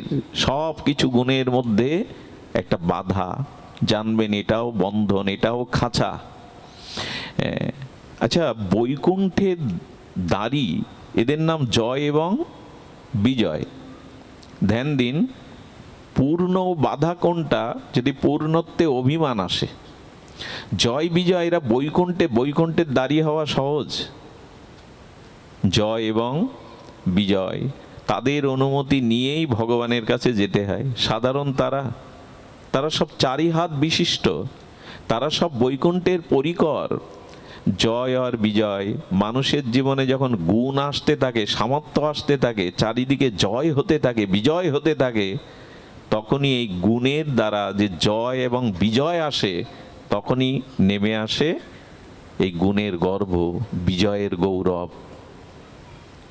একটু নাম ছড়িয়ে গেছে, অমুক পাঠক খুব ভালো পাঠ করে, আমার আর মাটিতে পা পড়ল না। বিজ্ঞাপনের দ্বারা, প্রচারের দ্বারা যদি আমাদের মধ্যে কোনো গুণ আসে, একবার মনে পড়ে আমরাও কোথায়, এরা বা কোথায়। একবার রাধাকুণ্ডের এক পরম রাধা চরণ নিষ্ঠাইক জীবাতু সেই মহারাজ একবার পাঠ করার কথা ছিল। তো যারা গাড়ি করে এনেছেন, বাবাজিকে নিয়ে যাবেন, গাড়িতে বেশ আসন টাসন বসিয়েছেন, বললেন বাবা চলুন, আপনার আজ হরিকথা বলার দিন। বাবা বলছে তোমাদের প্রচারপত্রটা একবার দেখি। প্রচারপত্রে দেখছেন ওনার নামের আগে আষাঢ় লাগানো অনেকগুলো, রাধাকুণ্ড তটাশ্রয়ী পণ্ডিত প্রবার বিদগ্ধ ত্যাগী শিরোমণি অমুক তমুক। বাবা ওইটা পড়ে একটু ব্যথা পেয়ে বললেন কি, এক কাজ করো, আমার নামে না শুনে যে উপাধিগুলো লিখেছ, এই উপাধি বিশেষণগুলোকে নিয়ে ব্যাসপীঠে বসিয়ে দাও, আমি যাব না। এরা কারা আর আমরাও বা কারা? আমরা এসে দেখি আমার নামের আগে কি লেখা হয়েছে। দক্ষিণ অঞ্চলের চলমান ভাগবত লিখেছে কিনা।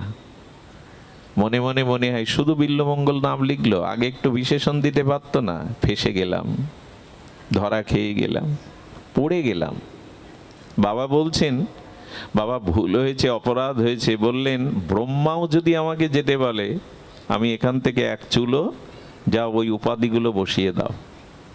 গুণ থাকুক, কিন্তু গুণের অভিমান যদি ভেতরে থাকে, অবগুণের থেকে বেশি বাধা হয়ে দাঁড়াবে, বেশি বাধা হয়ে দাঁড়াবে। এই জন্য শবরী পূর্বজন্মে রানী ছিল, জানেন?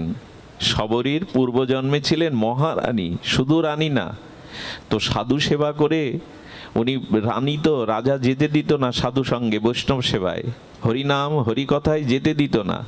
তাই রাজপুরীর মধ্যে ব্যবস্থা করে দিয়েছিল বৃন্দাবনের এক মহাত্মাকে এনে একটু হরিকথা সাধু সেবার। সাধু সেবা করার পরে এই সাধু প্রসন্ন হয়ে বলেছিলেন, রানীমা কিছু বর চেয়ে নাও। বলে, যদি দিতে চান অভাগিনীকে দিন, তাড়াতাড়ি যেন মৃত্যু হয় আমার। বললেন, তুমি বিপরীত চাইছো, সবাই দীর্ঘ আয়ু চাই, তুমি মহারানী সুখে আছো, তো তুমি মরতে চাইছো কেন? বললেন, প্রভু এই বর দিন, তাড়াতাড়ি যেন মৃত্যু হয়। বললেন, আর কোনো বর, আর কিছু চাও তুমি? বললেন, হ্যাঁ, তবে তাড়াতাড়ি মৃত্যু হলে যেন অতি নিচু কুলে জন্ম নেয়, যে কুলকে সবাই ঘৃণা করে যেন। বলে, তোমার চাওয়াটা যে অন্যের থেকে বিপরীত। কেউ চাই দীর্ঘ আয়ু, তুমি চাইছো মৃত্যু। কেউ চাই উচ্চকুলে জন্মাতে, তুমি চাইছো নিম্নকুলে যেতে। যে তোমার চাওয়াটা বড় ভালো লাগছে, আর একটা চাও তো। বলে, আর যদি দিতে চান তাহলে আমাকে কুরূপ দিন, যাতে আমার রূপের দিকে তাকিয়ে কেউ পুনরায় আমার দিকে আর না তাকায়। ভক্তি খুব মুখের কথা, ভগবান পাওয়া মুখের কথা। ইনি এই মহারানী মৃত্যুবরণ করে এসেছিলেন ভীল শবরীর ঘরে, এই শবরী রূপে, যাকে অন্বেষণ করতে করতে যার কুটিরে প্রভু নিজে গিয়েছিলেন রামচন্দ্র, যার উচ্ছিষ্ট ফল চেয়েছে উনি আস্বাদন করেছিলেন। এই জন্য না, গুণ থাকুক, কিন্তু গুণের অভিমান যদি থাকে, অহংকার যদি থাকে, এই গুণ সব শেষ করে দেবে। এবং বর্তমান এটাই আমাদের অন্তরায় হয়ে গেছে, এটাই আমাদের অন্তরায় হয়ে গেছে। আমরা মুখে অনেক সময় দণ্ড প্রকাশ করি, কিন্তু ভেতরে আকাঙ্ক্ষাটা রয়ে গেছে। আমার মনে পড়ে এক উত্তরপ্রদেশের এক মহান আচার্য, পরিব্রাজক, তিনি তার প্রবচনে আমি শুনেছিলাম, একবার শুনেছে যে দান করে নাম ঘোষণা করতে নেই, তাতে দানের মহিমা ক্ষুণ্ণ হয়। তো সেখানে অনেক দান সবাই দিচ্ছে, সবাই নাম ধরে ধরে ডেকে মালা দেওয়া হচ্ছে। যিনি নাম নিতে নিষেধ করেছেন তিনি মনে করছেন, কেন নিষেধ করলাম, এর মধ্যে আমিও তো একটা মালা পেতাম, আমার নামটাও তো সব জেনে যেত। কিন্তু বলে দিয়েছে আমার নাম নেওয়া যাবে না, একই মুখে দুই কথা বলতে পারছেন, কিন্তু মনে ওনার ওই নামের কাঙাল বা প্রত্যাশা আছে। তখন উনি ঘোষককে ডেকে চুপি চুপি বলছেন, বলুন এই 10,000 টাকা যিনি দান করেছেন তিনি এই আসরেই আছেন, ওইটা একটু বলুন। বলে, তারপরও পোষাচ্ছে না। বলে, এক কাজ করুন, বলুন যে উনি তৃতীয় বেঞ্চিতে বসে আছেন, নাম নেওয়া যাবে না। তারপরে বলছেন, বলুন তৃতীয় বেঞ্চির একেবারে দক্ষিণে তিনি বসে আছেন। এটা দরকার কি গো বাবা? 5,000 টাকা মন্দিরে দান করলে 14 জনের নাম সেট করে দিলে, অমুক অমুক পুত্র প্রপুত্র, কি দরকার এগুলি? নাতিপুতির নামও দে, ওই ওং লেখা, ওর ওপর কেউ পা দিয়ে উঠবে।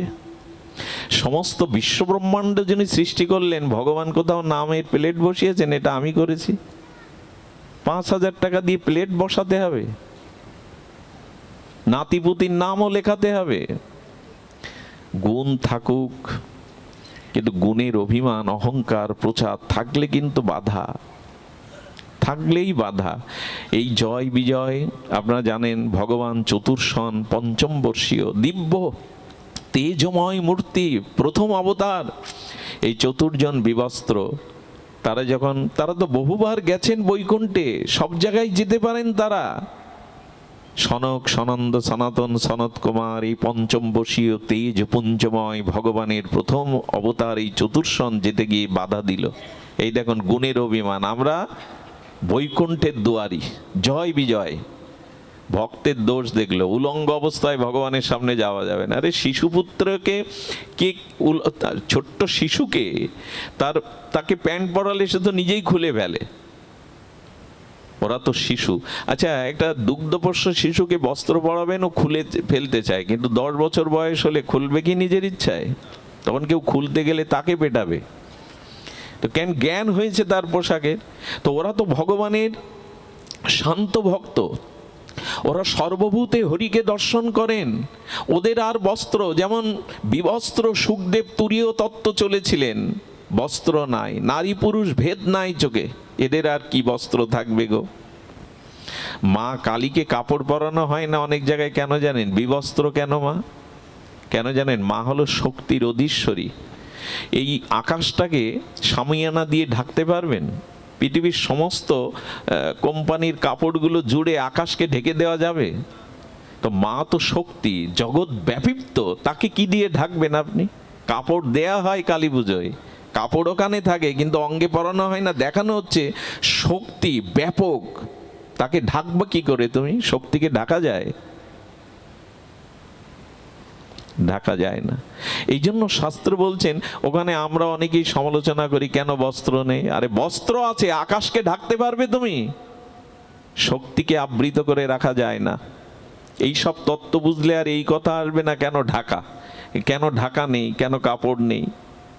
সুধীজন, তো তেমনি চতুর্শন যেতে গিয়ে বাধা দিল, ভক্তকে দোষ দেখলো, ভগবানের শান্ত ভক্তকে দোষ দেখলো। দোষ দেখতে কি হলো? অভিশাপ প্রাপ্ত হলো তারা। যা, যখন অসুরের মতো পাষণ্ডের মতো আচরণ করলি, যা অসুর হয়ে জন্ম নেই। সেই বৈকুণ্ঠে দুয়ার থেকে তারা কোথায় নামলো? হিরণ্যাক্ষ, হিরণ্যকশিপু, রাবণ, কুম্ভকর্ণ, দন্তবক্র, শিশুপাল, 3 জন্ম 3 কল্পে তাদের আসতে হলো অসুর দৈত্য হয়ে। গুণ আছে আপনার, কিন্তু গুণের অভিমান থাকলে কিন্তু পরিণতি এটাই জানাচ্ছেন ভাগবত।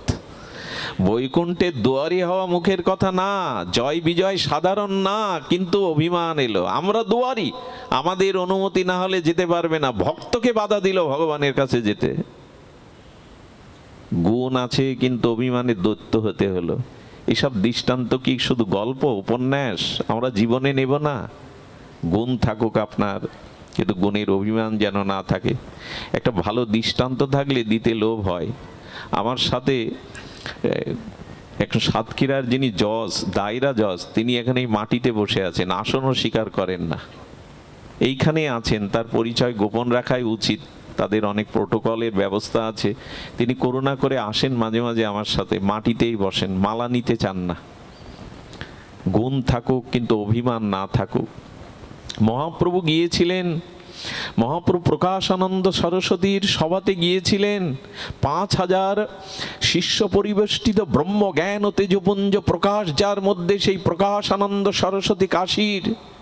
মহাপ্রভু গিয়ে এই 5000 ভক্ত যেখানে পা ধুয়ে জল কাদা হয়ে গেছে, ওখানেই প্রণাম করে বসে পড়লেন, যার জন্য আলাদা আসন রাখা ছিল। গুণ থাকুক কিন্তু দৈন্য থাকুক, অভিমান যেন না থাকে। বাধা পড়ে যাবে, বাদ পড়ে যাবে। আরে প্রকাশানন্দ বলছেন, নারায়ণ সম জ্যোতি আপনার, কোটি সূর্য প্রভা, আপনি কেন হেয় জায়গায় বসেছেন? শ্রীপাদ, আপনার জন্য আসন করা আছে, আপনি আসনে বসুন। প্রথমেই মহাপ্রভু মনে করেছিলেন ওনার আসনটা নিচে আর ওনার আসনটা ওপরে। উনি নিচে বসলেই প্রমাণ হবে যে শ্রীকৃষ্ণ চৈতন্য আমার থেকে নিচে। এসেই প্রথম বাড়ি দিয়ে দিলেন মহাপ্রভু, কাঁধায় বসে গেলেন। আর তাতে ভাবলেন এত দৈন্য ওনার, নারায়ণ সমতার তেজপুঞ্জ জ্যোতিপ্রভা, তিনি এখানে বসলেন। ওই প্রথমেই দৈন্যতার দ্বারা বুঝিয়ে দিলেন।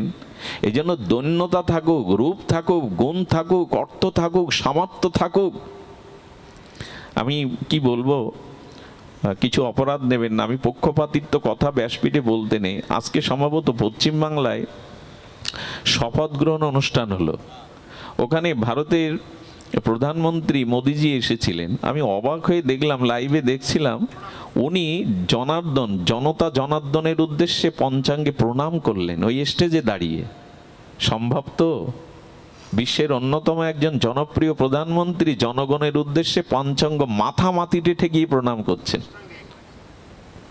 আশ্চর্য হয়ে গেলাম, এরা এরা জগতে কি শিক্ষা, কি দন্যতা এরা ভজন সাধন বা পূর্বজন্মের সংস্কারে পেয়েছেন। সুধীবৃন্দ, একটি দৃষ্টান্ত যদি লোকের কাজে আসে সেটা বলতে হয়, দলমত নির্বিশেষে নিরপেক্ষ কথাগুলো বলতে হয় মাঝে মাঝে, যাতে অন্যের কল্যাণে আসে। গুণ থাকুক আপনার, অভিমান রাখেন না। গুণও বাধা, অবগুণও বাধা, গুণও বাধা। দৈত্য হতে হলো, রাক্ষস কুলে আসতে হলো, কিন্তু ভগবান তো গুণময়। হ্যাঁ, এই অভিশাপ যখন তারা পেলেন, চতুর্শনেদের কাছে বৈকুণ্ঠ অধিপতি এসে ক্ষমা চাচ্ছেন, আমার আমার ভক্তগণ আপনাদের চরণে অপরাধী হয়েছে, ওদের হয়ে আমি ক্ষমা চাইছি। গুণময় বৈকুণ্ঠেশ্বর ভগবান তার তার কর্মচারী, তার দাসেদের জন্য ক্ষমা চাচ্ছেন ভক্তের কাছে। ভুল করে বসেছে, অপরাধ করেছে, ক্ষমা করুন ওদের। ভগবান তাদের কাছে ক্ষমা চাইছেন। গুণের কথা কি বলবো, ভৃগুমুনি গিয়ে গোবিন্দের শায়িত বক্ষে লাথি মেরেছিলেন। একবার গোবিন্দের বুকে লাথি মেরে দিলেন বৈকুণ্ঠেশ্বরের। একজন ঘুমন্ত মানুষের অনুমতি না নিয়ে ভেতরে ঢুকে লাথি মারলেন। পরীক্ষার জন্য কেমন ভগবান তুমি। গিয়েছিলেন ব্রহ্মার কাছে, পিতা ব্রহ্মাকে প্রণাম করেনি বলে উনি ক্ষেপে গিয়েছিলেন। পুত্র হয়ে পিতাকে প্রণাম করলে না, রেগে যখন উঠল মনে মনে বললেন, একদিন প্রণাম করলাম না তাতে তোমার রেশ বেড়ে গেল। তোমার পূজা কে করবে ব্রহ্মাজি? একদিন প্রণাম পেলেন না তাতে রেগে গেলে? সুধীবৃন্দ, ভগবান শিবের কাছে গেলেন। আসলে ব্রহ্মা শিব এরা চাইছেন প্রকৃত তত্ত্বের দিকে দিয়ে যেতে। কার উপাসনা করতে হবে? শিব ঠাকুরকে গিয়ে, শিব তত্ত্ব তো ঈশ্বর তত্ত্ব অভিন্ন, হর হরি অভেদ, এখানে ভেদ করা যায় না। ওনার হাড়ের আলিঙ্গন করতে যাচ্ছেন ভৃগুকে, তুমি আমার ভাই, এসো, এই তোমার গলায় হাড় আর এই সর্প আছে, বাঘের ছাল পরা, আমাকে ছুঁয়ো না। শিব ঠাকুরও ক্রোধান্বিত হয়ে গেলেন। আর পরীক্ষার জন্য বৈকুণ্ঠের বিলাস মূর্তি ভগবানের বুকেই লাথি মেরে দিলেন। ভগবান উঠে বললেন, ভক্ত দুয়ারে এলে অভিনন্দন জানাতে হয়, এটা আমার প্রথম অপরাধ, আমি অভিনন্দন জানাতে পারিনি। দ্বিতীয় অপরাধ, আমার বক্ষ পাষাণের থেকে কঠোর কঠিন, কিন্তু ভক্তের চরণ কুসুমের থেকে কোমল। বড় ব্যথা লেগেছে আপনার চরণ, আসুন চরণ সেবা করে দিই। দাঁড়িয়ে ঝরঝর করে কাঁদছেন ভৃগু। এই না হলে ভগবান। আমাদের ভিতরে আজ দন্যতাই নেই। এই দীনতা, দন্যতা শুদ্ধা ভক্তির পথেই একমাত্র উপায়। দন্যস্ত প্রেম ও পরিপাকেন জন্নাতে। সনাতন গোস্বামী বললেন, ঘোল মন্থন করলে, দধি মন্থন করলে যেমন মাখন ওঠে, তেমন দৈন্য থেকেই প্রেম ওঠে। যার যত দৈন্য সেখানে তত প্রেম ভক্তি ওঠে। দীনতা যেখানে যত বেশি, তার প্রেম ভক্তি তত বেশি। নতি না হলে কারো উন্নতি হয় না, যে নতি হতে পারে তারই উন্নতি হয়।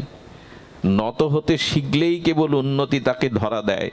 তো এই জন্য গুণ ও বাধা। কিন্তু ভগবান চতুর্শনের কাছে ক্ষমা চাইলেন। এবং দেখুন, এখানে অবগুণ, এখানে গুণের অহংকারে তারা পতিত হলো, কিন্তু ভগবান কি ছাড়লেন?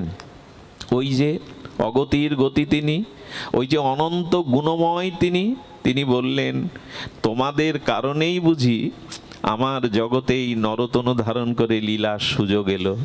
যাও তোমরা রাক্ষস হয়ে যাও, তোমাদের উদ্ধারের জন্য আমি নররূপ ধারণ করে অবতীর্ণ হব জগতে। এই দেখুন, ভক্তকে ভগবান ছাড়েন না।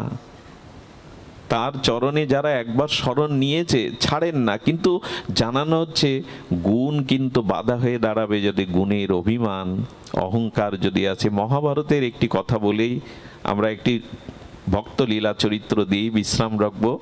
সংকেত বা আপনাদের একটু জানাই, খুব দ্রুত আমরা কথাগুলির দিকে একটু এগিয়ে যাব।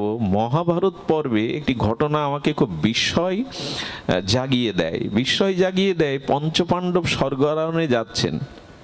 ভীম অর্জুন, যুধিষ্ঠির, ভীম অর্জুন, নকুল, সহদেব পড়ে গেল।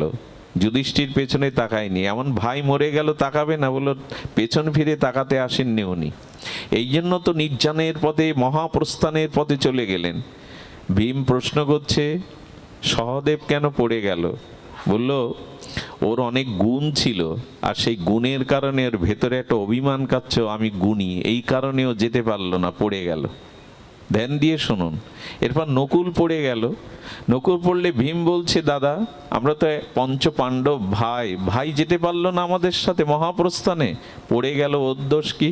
বললো রূপের খুব গর্ব ছিল, যার রূপ আছে তার তো একটা গর্ব থাকবেই। তো ওর রূপের গর্ব ছিল, যেখানেই দাঁড়াতো সবার দিকে তাকাতো, এর মধ্যে আমিই রূপবান, এই রূপের গর্ব ছিল, এই জন্য পড়ে গেল। এরপর অর্জুন পড়লো। অর্জুনও যেতে পারলো না মহাপ্রস্থানে। তার কারণ ব্যাখ্যা করছেন ধর্মরাজ। কি ব্যাখ্যা করছেন? না, ওর বীরত্বের গান্ডীবধারীর একটা অহংকার ছিল, যুদ্ধে দাঁড়ালেই মনে করতাম আমি বিশ্বজয়ী, আমার থেকে ধনুর্ধারী এ জীবনে আর নাই, এই অভিমানে পড়ে গেল। এরপর ভীম পড়লো। কে কার কাছে জিজ্ঞাসা করবে? জিজ্ঞাসা করছে তো ভীম। যুধিষ্ঠির মহারাজ আমাদের শিক্ষার জন্য বলেন, ভীম পড়ে গেল এই জন্য যে তার শক্তির একটা গর্ব কাজ করত। বৃকদর অনেক পেত, তো গায়ে খুব শক্তি ছিল, যেখানে সেখানে শক্তির বড়াই করত।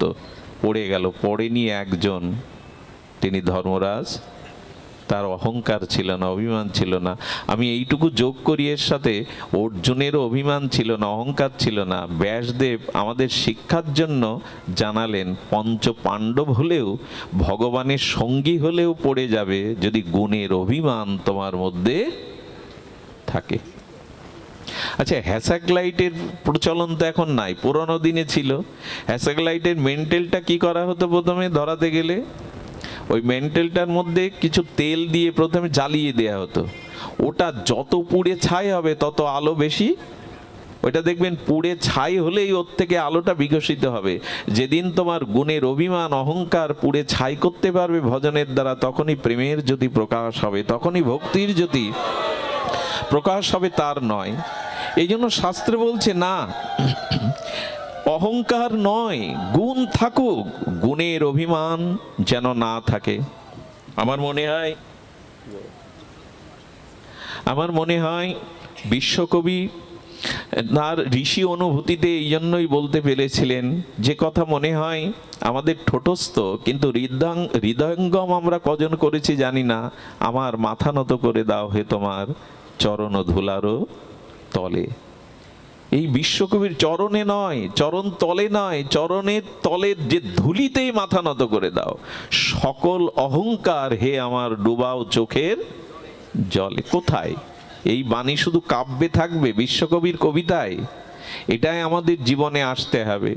আমার মাথাটা নত করো, চরণ নয়, চরণ তলেও নয়, চরণ তলের ধুলাতে। যারা শ্রীধাম বৃন্দাবনে যান, যারা গিরিরাজ পরিক্রমার মার্গে একবার যান, দেখবেন কত বোম্বে থেকে, দিল্লি থেকে শিল্পপতি কোটিপতিরাও তারা সেখানে ডন্ডি খেটে গিরিরাজ পরিক্রমা করছেন। কত মাস লেগে যায় ডন্ডি খেটে ধুলায় পড়ে পড়ে, রোদ বৃষ্টি ঝড়ে তপ্ত গরমে ওই ব্রজ ধুলি মাখছেন গায়ে। অভিমান, গুণ থাকুক কিন্তু গুণের অভিমান বাধা, অবগুণও বাধা, গুণও বেশি বাধা। দৃষ্টান্ত অনেক আসে, কিন্তু এই দৃষ্টান্ত জীবনে গ্রহণ করতে হবে সুধীবৃন্দ। এই জন্য ভগবত ইচ্ছায় দেখুন এদের উদ্ধারের জন্য আবার এলেন। গুণের অভিমান যদি থাকে সেগুলো ভগবানের চরণে দিয়ে দিন। আপনাদের এই লীলা অনেকবার শুনিয়েছি, তবু পিপাসা তৃষ্ণা মেটে না। শুনুন, দেবর্ষিপাদ নারদ একবার মোহিনী রূপ, ভগবানের বিশ্ব মোহিনী রূপ দেখেছিলেন। সেই মোহিনী রূপ দেখে তাকে সংসার করার ইচ্ছা জাগলো, বিবাহের ইচ্ছা জাগলো। ভগবান মায়ার দ্বারা এই বিশ্ব মোহিনী রূপ দিয়ে নারদকে বিমোহিত করলেন, কারণ নারদের মনে অহংকার এসেছিল। সব থেকে বড় দৃষ্টান্ত এটাই। আমরা যে প্রস্তাবনা, যে বিষয়ের উপরে আলোচনা করছি, তার সব থেকে বড় দৃষ্টান্ত এই। নারদ একবার কাম ক্রোধ জয় করলো, তপস্যার দ্বারা, ভজনের দ্বারা কাম ক্রোধ জয় করলো। আর ওই যে বললাম, যখনই কোনো গুণ আসে, বিজয় আসে, জয় আসে, তখন অভিমান আসে। নারদ মনে করলো ব্রহ্মাও কাম জয়ে সমর্থ হয়নি, আমি হয়েছি। এই দেখুন, আমার কি মনে হয়, দোষ যদি কখনো দেখতে হয় তো নিজের দেখুন, অন্যের দোষ দেখতে গেলেই ফেঁসে যাবেন।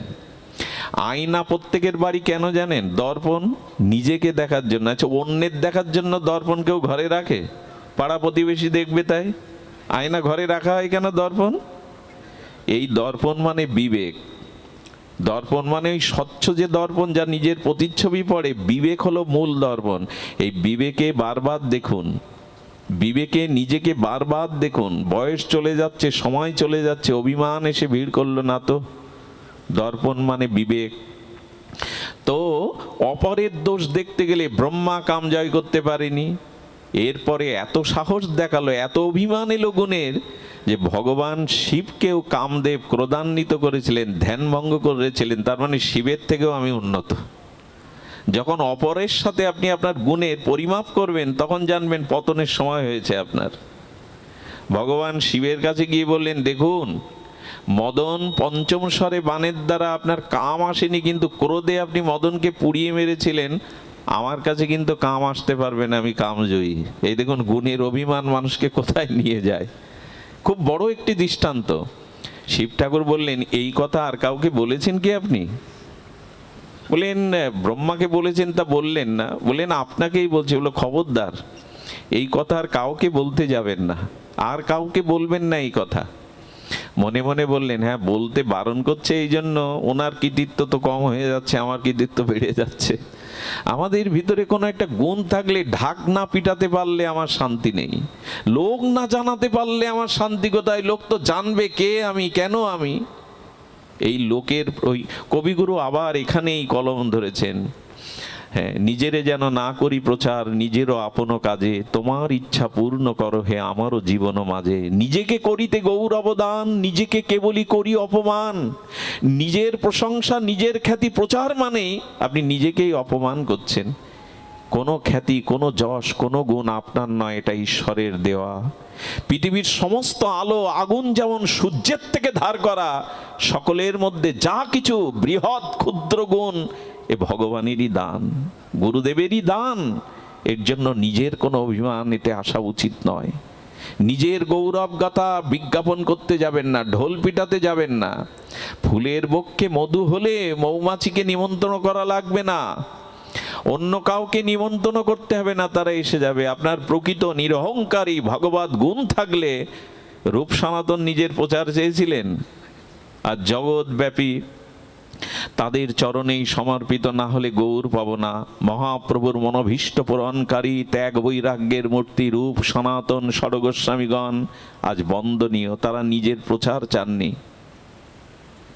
যার যত বেশি নিজের প্রচার জানবেন, সে তত বেশি নিজেকেই অপমান করছে। তো নারদ তখন ওই গর্বে কি করবে না করবে, তবে একটা কাজ করেছিল। নারদ ভগবানের কাছে গিয়ে প্রসঙ্গটা বলল, দেখো আমি সুন্দর বিশ্বময়িনী রূপ দেখেছি, ও যাতে বড়মালা আমার গলে দেয়, আমার একটু ভালো রূপ দাও, আমার একটু ভালো রূপ দাও। গোবিন্দ বুঝতে পারলেন ভগবান নারদের গুণের অভিমান এসে গেছে, আর এই আর কে দূর করবে ভগবান ছাড়া, কে বা দূর করবে? তবে ভাগবতের একটি শ্লোক এখানে স্মরণ করা দরকার। অকাম সর্বকাম বাবক্ষ কাম উদারতি তীব্রেণ ভক্তি যোগেন যজতে পরমং পুরুষ। সকাম বা নিষ্কাম যা থাক, কাউকে না জানিয়ে ভগবানকে জানান। যদি ভেতরে কোনো কামনা বাসনা থেকেও থাকে, আর কাউকে না জানিয়ে ভগবানকে জানান, কারণ যেটা মঙ্গল উনি তাই করবেন। পাড়ার দোকানদারের কাছে 5 টাকার ব্লেড একটা শিশু চাইলেও দেবে, মা দেবে না। ওই ব্লেডে যদি ক্ষতবিক্ষত হয় ছেলেটা, দোকানদারি করতে বসছে লাভের জন্য, ও টাকা দিলে ব্লেড দেবে, মা দেবে না। গোবিন্দকে কেন জানাতে বলছি জানেন? ভগবানকে যেটা আপনার মঙ্গল উনি সেটা দেবেন, যেটা আপনার অমঙ্গল ভক্তির বাধকটা কেড়ে নেবেন আপনার কাছ থেকে। এই জন্য অকাম বা নিষ্কাম যাই থাকুক, গোবিন্দকে জানাও, ভগবানকে জানাও। উনি তোমার হিতাকাঙ্ক্ষী পরম মঙ্গলপ্রদ বিধান করবেন। ভগবানকে বলছেন বিশ্বময়িনী যাতে স্বয়ম্বরা সভাতে আমার গলে মালা দেয়, আমার একটু রূপ দাও, তপস্যা করেছি তো। গোবিন্দ চিন্তা করলেন মূল রোগে পেয়েছে ওকে, মূল রোগে পেয়েছে। বলে নারদজি আপনি ভক্তি প্রচার করেন, আপনি যদি এইভাবে বিবাহ করে সংসারে আবদ্ধ হন, তখন বলছে বা ভগবান তোমার পাশে লক্ষ্মী, শিবের পাশে পার্বতী, ব্রহ্মার পাশে ব্রহ্মণী, কেবল আমার পাশেই দোষ। এই দেখুন, যখন অপরের দোষ দেখতে শুরু করবেন, তখন নিজের দোষের সমর্থন এসে যাবে। অপরের সাথে বলেন আপনাদের দোষ নেই আমার দোষ। ভগবান বুঝলেন এর থেকে বাঁচাতে হবে, বলেন তুমি রূপ চাইছো তো। ভগবান অজান্তেই মুখটা হনুমানের মুখ করে দিলেন, বানর হনুমানের। নিজের মুখ তো আর নিজে দেখা যায় না। বলেন যাও তুমি গিয়ে সম্বরায় বসো। আয়নায় কেন মুখ দেখতে হয় জানেন? আমি কেমন এটা অন্যের চোখে না, নিজের বিচারের চোখে দেখতে হবে। ওই সময় নারদ যদি একটু কেমন মানিয়েছে ওইটা যদি আয়নায় দেখতো এই ভুল আর। কিন্তু বিবেকের আয়নায় আমরা নিজেকে দেখি না। বিবেকের আয়নায় দেখি না যে আমার ভেতরে কতটা কদর্যতা লুকিয়ে আছে, অসুন্দরতা ভেতরে কতটা আছে, বাইরে তো আমি নিজেকে সাজিয়েছি। বিবেকের আয়নায় দেখলে সমস্যার সমাধান হয়ে যেত। নারদ বেশ হেলতে দুলতে গিয়ে গোবিন্দ রূপ দিয়েছে, স্বয়ম্বরা সবাই গিয়ে বসলো। আরে গিয়ে দেখে ওখানে ভগবানও উপস্থিত, কারণ ওই বিশ্বমোহিনী রূপ ধারণ করেছে ভগবানের নারদের এই অভিমান অহংকার দূর করবে বলে। সুধীবৃন্দ যখন পাশে বসেছে অনেক রাজা অনুচররা, দেখুন ওখানে রাজা গেছে, রাজেন্দ্রবর্গ গেছে। তুলসীদাস গোস্বামী বললেন দেখো এই বিশ্বমোহিনী মানে ভগবানের বহিরঙ্গা মায়া, মায়ার পেছনে এখন জগতে সবাই দৌড়াচ্ছে। এই দেখো সবাই উপস্থিত হয়েছে, যেখানে মায়া সেখানে সবাই এসে উপস্থিত হয়েছে। কিন্তু মায়া জয় কে করতে পারে? স্বয়ংবরা সভাতে নারদের হনুমানের মুখ দেখে সব টিপে টিপে হাঁটছে, মুখ টেপে দেবে। উনি তখন মনে করছেন আমাকে বুঝি খুব ভালো প্রশংসা করছে। বলে আহ নারদজি আপনাকে যা মানিয়েছে। আমরাও ফুলে উঠি, কেউ আমাদের স্তুতি করলে খবরদার, কারণ নিন্দা বা স্তুতি দুটোই নিতে যাবেন না, দুটোই ভেসে যাবেন। কে নিন্দা করছে সেদিকে তাকাতে গেলেও যেমন ভজন বাদ পড়ে যাবে, কে আপনাকে প্রশংসা করছে এতেও আপনি আটকে যাবেন। দুটোই আপনার কাছে সমান যেন হয়। মান এবং অপমান এই দুটোর দিকে ঝুঁকতে যাবেন না, ঝুলে পড়বেন, ভজন অন্তরায় হয়ে দাঁড়াবে। এই কথাগুলি কথা নয়, এগুলো ভাগবত দর্শন, জীবন দর্শন, ভক্তি প্রাপ্তির পরম উপায়। সুধীজন নারদজিকে টিপে টিপে বলছে, একজন সহ্য না করতে বলছে নারদজি আপনার মুখটা একটু আয়নায় দেখে আসুন কেমন মানিয়েছে। এর মধ্যেই বড়মালা বিশ্বমোহিনী ভগবানের মায়া শক্তি ভগবানের গলায়, শক্তি তো ভগবানেরই, মালা দিলেন। বড় কষ্ট দুঃখ পেয়ে আয়নাতে দেখে যে হনুমানের মুখ। আমি তোমার কাছে একটু রূপ চাইলাম আর হনুমান বানর বানিয়ে দিলে।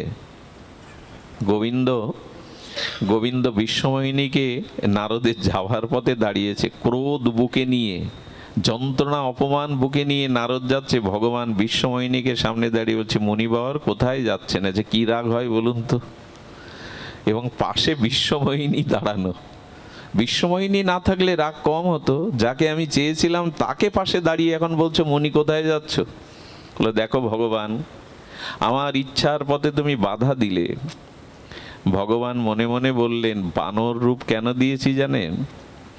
এখন বানর দিয়েছি বলে সামান্য কাঁদছো, আর যদি ওই বানর রূপ না দিতাম তাহলে বানরের অত্যাচারে সারা জীবন কাঁদতে হতো তোমায়, সারা জীবন কাঁদতে হতো। আমি চাই আমার ভক্ত সারা জীবন দুঃখে কষ্টে যন্ত্রণা না থাকুক। সুধীজন দেবর্ষিবাদ নারদ তখন বললেন আমি অভিশাপ দেব তোমায়। দেখুন ক্রোধ হলে কি হয়, এদিকে একটু আগে বলে বেড়ালো আমার কাম ক্রোধ সব, কাম জয় হয়েছে কিন্তু ক্রোধ জয় করতে পেরেছো? মাৎসর্য জয় করতে পেরেছো? পারোনি। এই জন্য কোনো গুণের অভিমান যেন না আসে, আমি অমুক জয় করেছি তমুক জয় করেছি। ওই যে আগে বললাম আমি দুধ খেয়ে ফল খেয়ে ভজন করি, অমুক করি তমুক করি। খবরদার কোনো গুণের কোনো ভজনের অভিমান যেন না আসে। বলেন অভিশাপ দেব, আমাকে যেমন তুমি আমার স্ত্রী হতে বঞ্চিত করলে তেমনি তুমিও বিবাহের পরে তোমার স্ত্রী হারাবে। কেন রাম অবতারে আসে, কেন ভক্তের ইচ্ছা পূরণ করেন। আর যে হনুমানের মুখ দিলে তুমি, সেই হনুমানেরই সহযোগিতা তোমার প্রয়োজন হবে। ভগবান হেসে বললেন বর দিলে না অভিশাপ দিলে? এই দেখুন ভগবান কিভাবে নেয়, ও কিভাবে নিল নারদ, আর ভগবানের অভিশাপ কিভাবে নিচ্ছে দেখুন। বলে নারদ এটা তোমার অভিশাপ না, বরই দিলে। আহা, এই না হলে তিনি অনন্ত গুণময়, অভিশাপটাকেও বর মনে করছেন। বলেন তোমায় বর দেয়নি, অভিশাপই দিয়েছি। আমাকে যেমন বঞ্চিত করলে স্ত্রী হারা হয়ে তোমাকেও কাঁদতে হবে। বলেন বর কেন বলছি জানো? আচ্ছা, স্ত্রী হারা হতে হবে বলতে হবে। আমি যেমন তোমায় বিবাহ করতে দেইনি, তুমি যদি অভিশাপ দিতে তো বলতে তোমার জন্য বিবাহই না হয়। কিন্তু তুমি বলছো স্ত্রী হারা হতে হবে, তার মানে আগে বিবাহ হবে তারপরে স্ত্রী হারাবে। এটা তো বরই দিলে। ভগবানের কি মহিমা! সব কিছুর মধ্যেই তিনি গুণ দেখেন, সব কিছুর মধ্যেই তিনি মঙ্গল দেখেন, এটাই তো দৃষ্টি। তারপরে বললেন, দেখো সীতা অন্বেষণে হনুমানের সহযোগিতা, বানরের সহযোগিতা বললে, তুমি যদি বলতে এই বানরের রূপ দিয়েছে, এই বানরই তোমার ক্ষতি করবে, অথচ তুমি বর দিয়ে বলছে ওরাই আমার সহযোগিতা করবে, এটা অভিশাপ না বর? ভগবান এইভাবেই নেয়। নারদজি পরে বুঝেছিলেন যে গোবিন্দ কেন আমাকে বানর হনুমানের রূপ দিয়ে বাঁচালেন, কারণ মায়াতে পড়ে গেলে আর আমার ভক্তির প্রচার আর ভজন হতো না। তাই ভগবানই আপনার অহংকার দূর করবেন যদি তার চরণে শরণাগতি নিয়ে পড়ে থাকতে পারেন। ভগবানই আপনার এই গুণ থেকে, অবগুণ থেকে বাঁচিয়ে নিজের করে নেবে। অনুরোধ করছি, পাপটাও পরিহার যেমন করতে হবে, পুণ্যটাও পরিহার করতে হবে, থাকতে হবে ভজন ভক্তি। অবগুণ যেমন ত্যাগ করতে হবে, গুণেরও অভিমানদের ফাঁসিয়ে দিতে পারে। সুধীজন, ফরিদপুর থেকে যে সকল ভক্তরা এসেছেন, আমার বাবুদা একটু বললেন পুরুষোত্তম মাস সম্পর্কে। এই মাসকে অনেকেই মল মাস বলেন। এখানে হব্যকম্ম, দশবিধ সংস্কার, পূজা পার্বণ সব কিছু নিষেধ থাকে, বলে না? কিন্তু নাম, এই মাসের নামটা কি? প্রতি 3 বছর অন্তর অধিক একটা মাস সৃষ্টি হয়। চান্দ্রবর্ষ গণনে প্রতি 3 বছর পরে একটা অধিক মাস, অর্থাৎ 30 দিন বা 29 দিন একটা মাস অধিক হয়। এই অধিক মাসটাকে মল মাস বলে। মল মানে আবর্জনা, ঘৃণিত। এই জন্য অনেকেই এই মাসে দশবিধ কোনো শুভ সংস্কার করতে চান না। কিন্তু এই মাস অপেক্ষা করে বলল, প্রভু এই দিন রাত্রি মাস কার সৃষ্টি? আমি কি তোমার সৃষ্টির বাইরে? সবাই আমাকে মল বলছে, আমাকে সবাই দূষণ বলছে, কেউ আমাকে গ্রহণ করতে চাইছে না, তো আমি তো তোমারই। গোবিন্দ তখন বললেন, না, তুমি আমারই। তবে শুনে রাখো, যারা মরমী ভক্ত তারা এই মাসেই অন্য মাসের থেকে মহান মহিমান্বিত মনে করে এই মাসেই দান ধ্যান আরাধনা পূজা পার্বণ যাগযজ্ঞ হরিকথা হরিনামেই তারা কাটাবে। এই মাস হবে, এই অন্যান্য মাস কি মাস? অগ্রহায়ণ, বৈশাখ, পৌষ, মাঘ, কিন্তু এই নামটা ভগবানের নামে নামকরণ হলো। এই নাম, এই মাসের নাম হবে পুরুষোত্তম। পুরুষোত্তমকে স্বয়ং ভগবানই। তাই ভগবানের নামে এই মাস, এই মাসে অন্য কিছু করুন আর না করুন, ভগবানের আরাধনা, জপ, ধ্যান, আর বিশেষ করে এই মাসে হরিনাম হরিকথা, এটা প্লাবন বইয়ে দেওয়ার মাস। শ্রীধাম বৃন্দাবনে রাধাকুণ্ডে 1 মাস ব্যাপী হরিকথার প্লাবন বয়ে যায়। এই মাসটাকে মল মনে না করে, নির্মল মনে করে, পুরুষোত্তম মনে করে আপনারা এই মাসে হরিকথা হরিনাম পরায়ণ হন। আজ এইটুকুই আপনাদের মঙ্গল কামনা করে এখানেই পাঠ বিশ্রাম রাখছি। জয় শ্রী গুরু প্রেমানন্দে গৌর হরি বল। জয় শ্রী রাধা।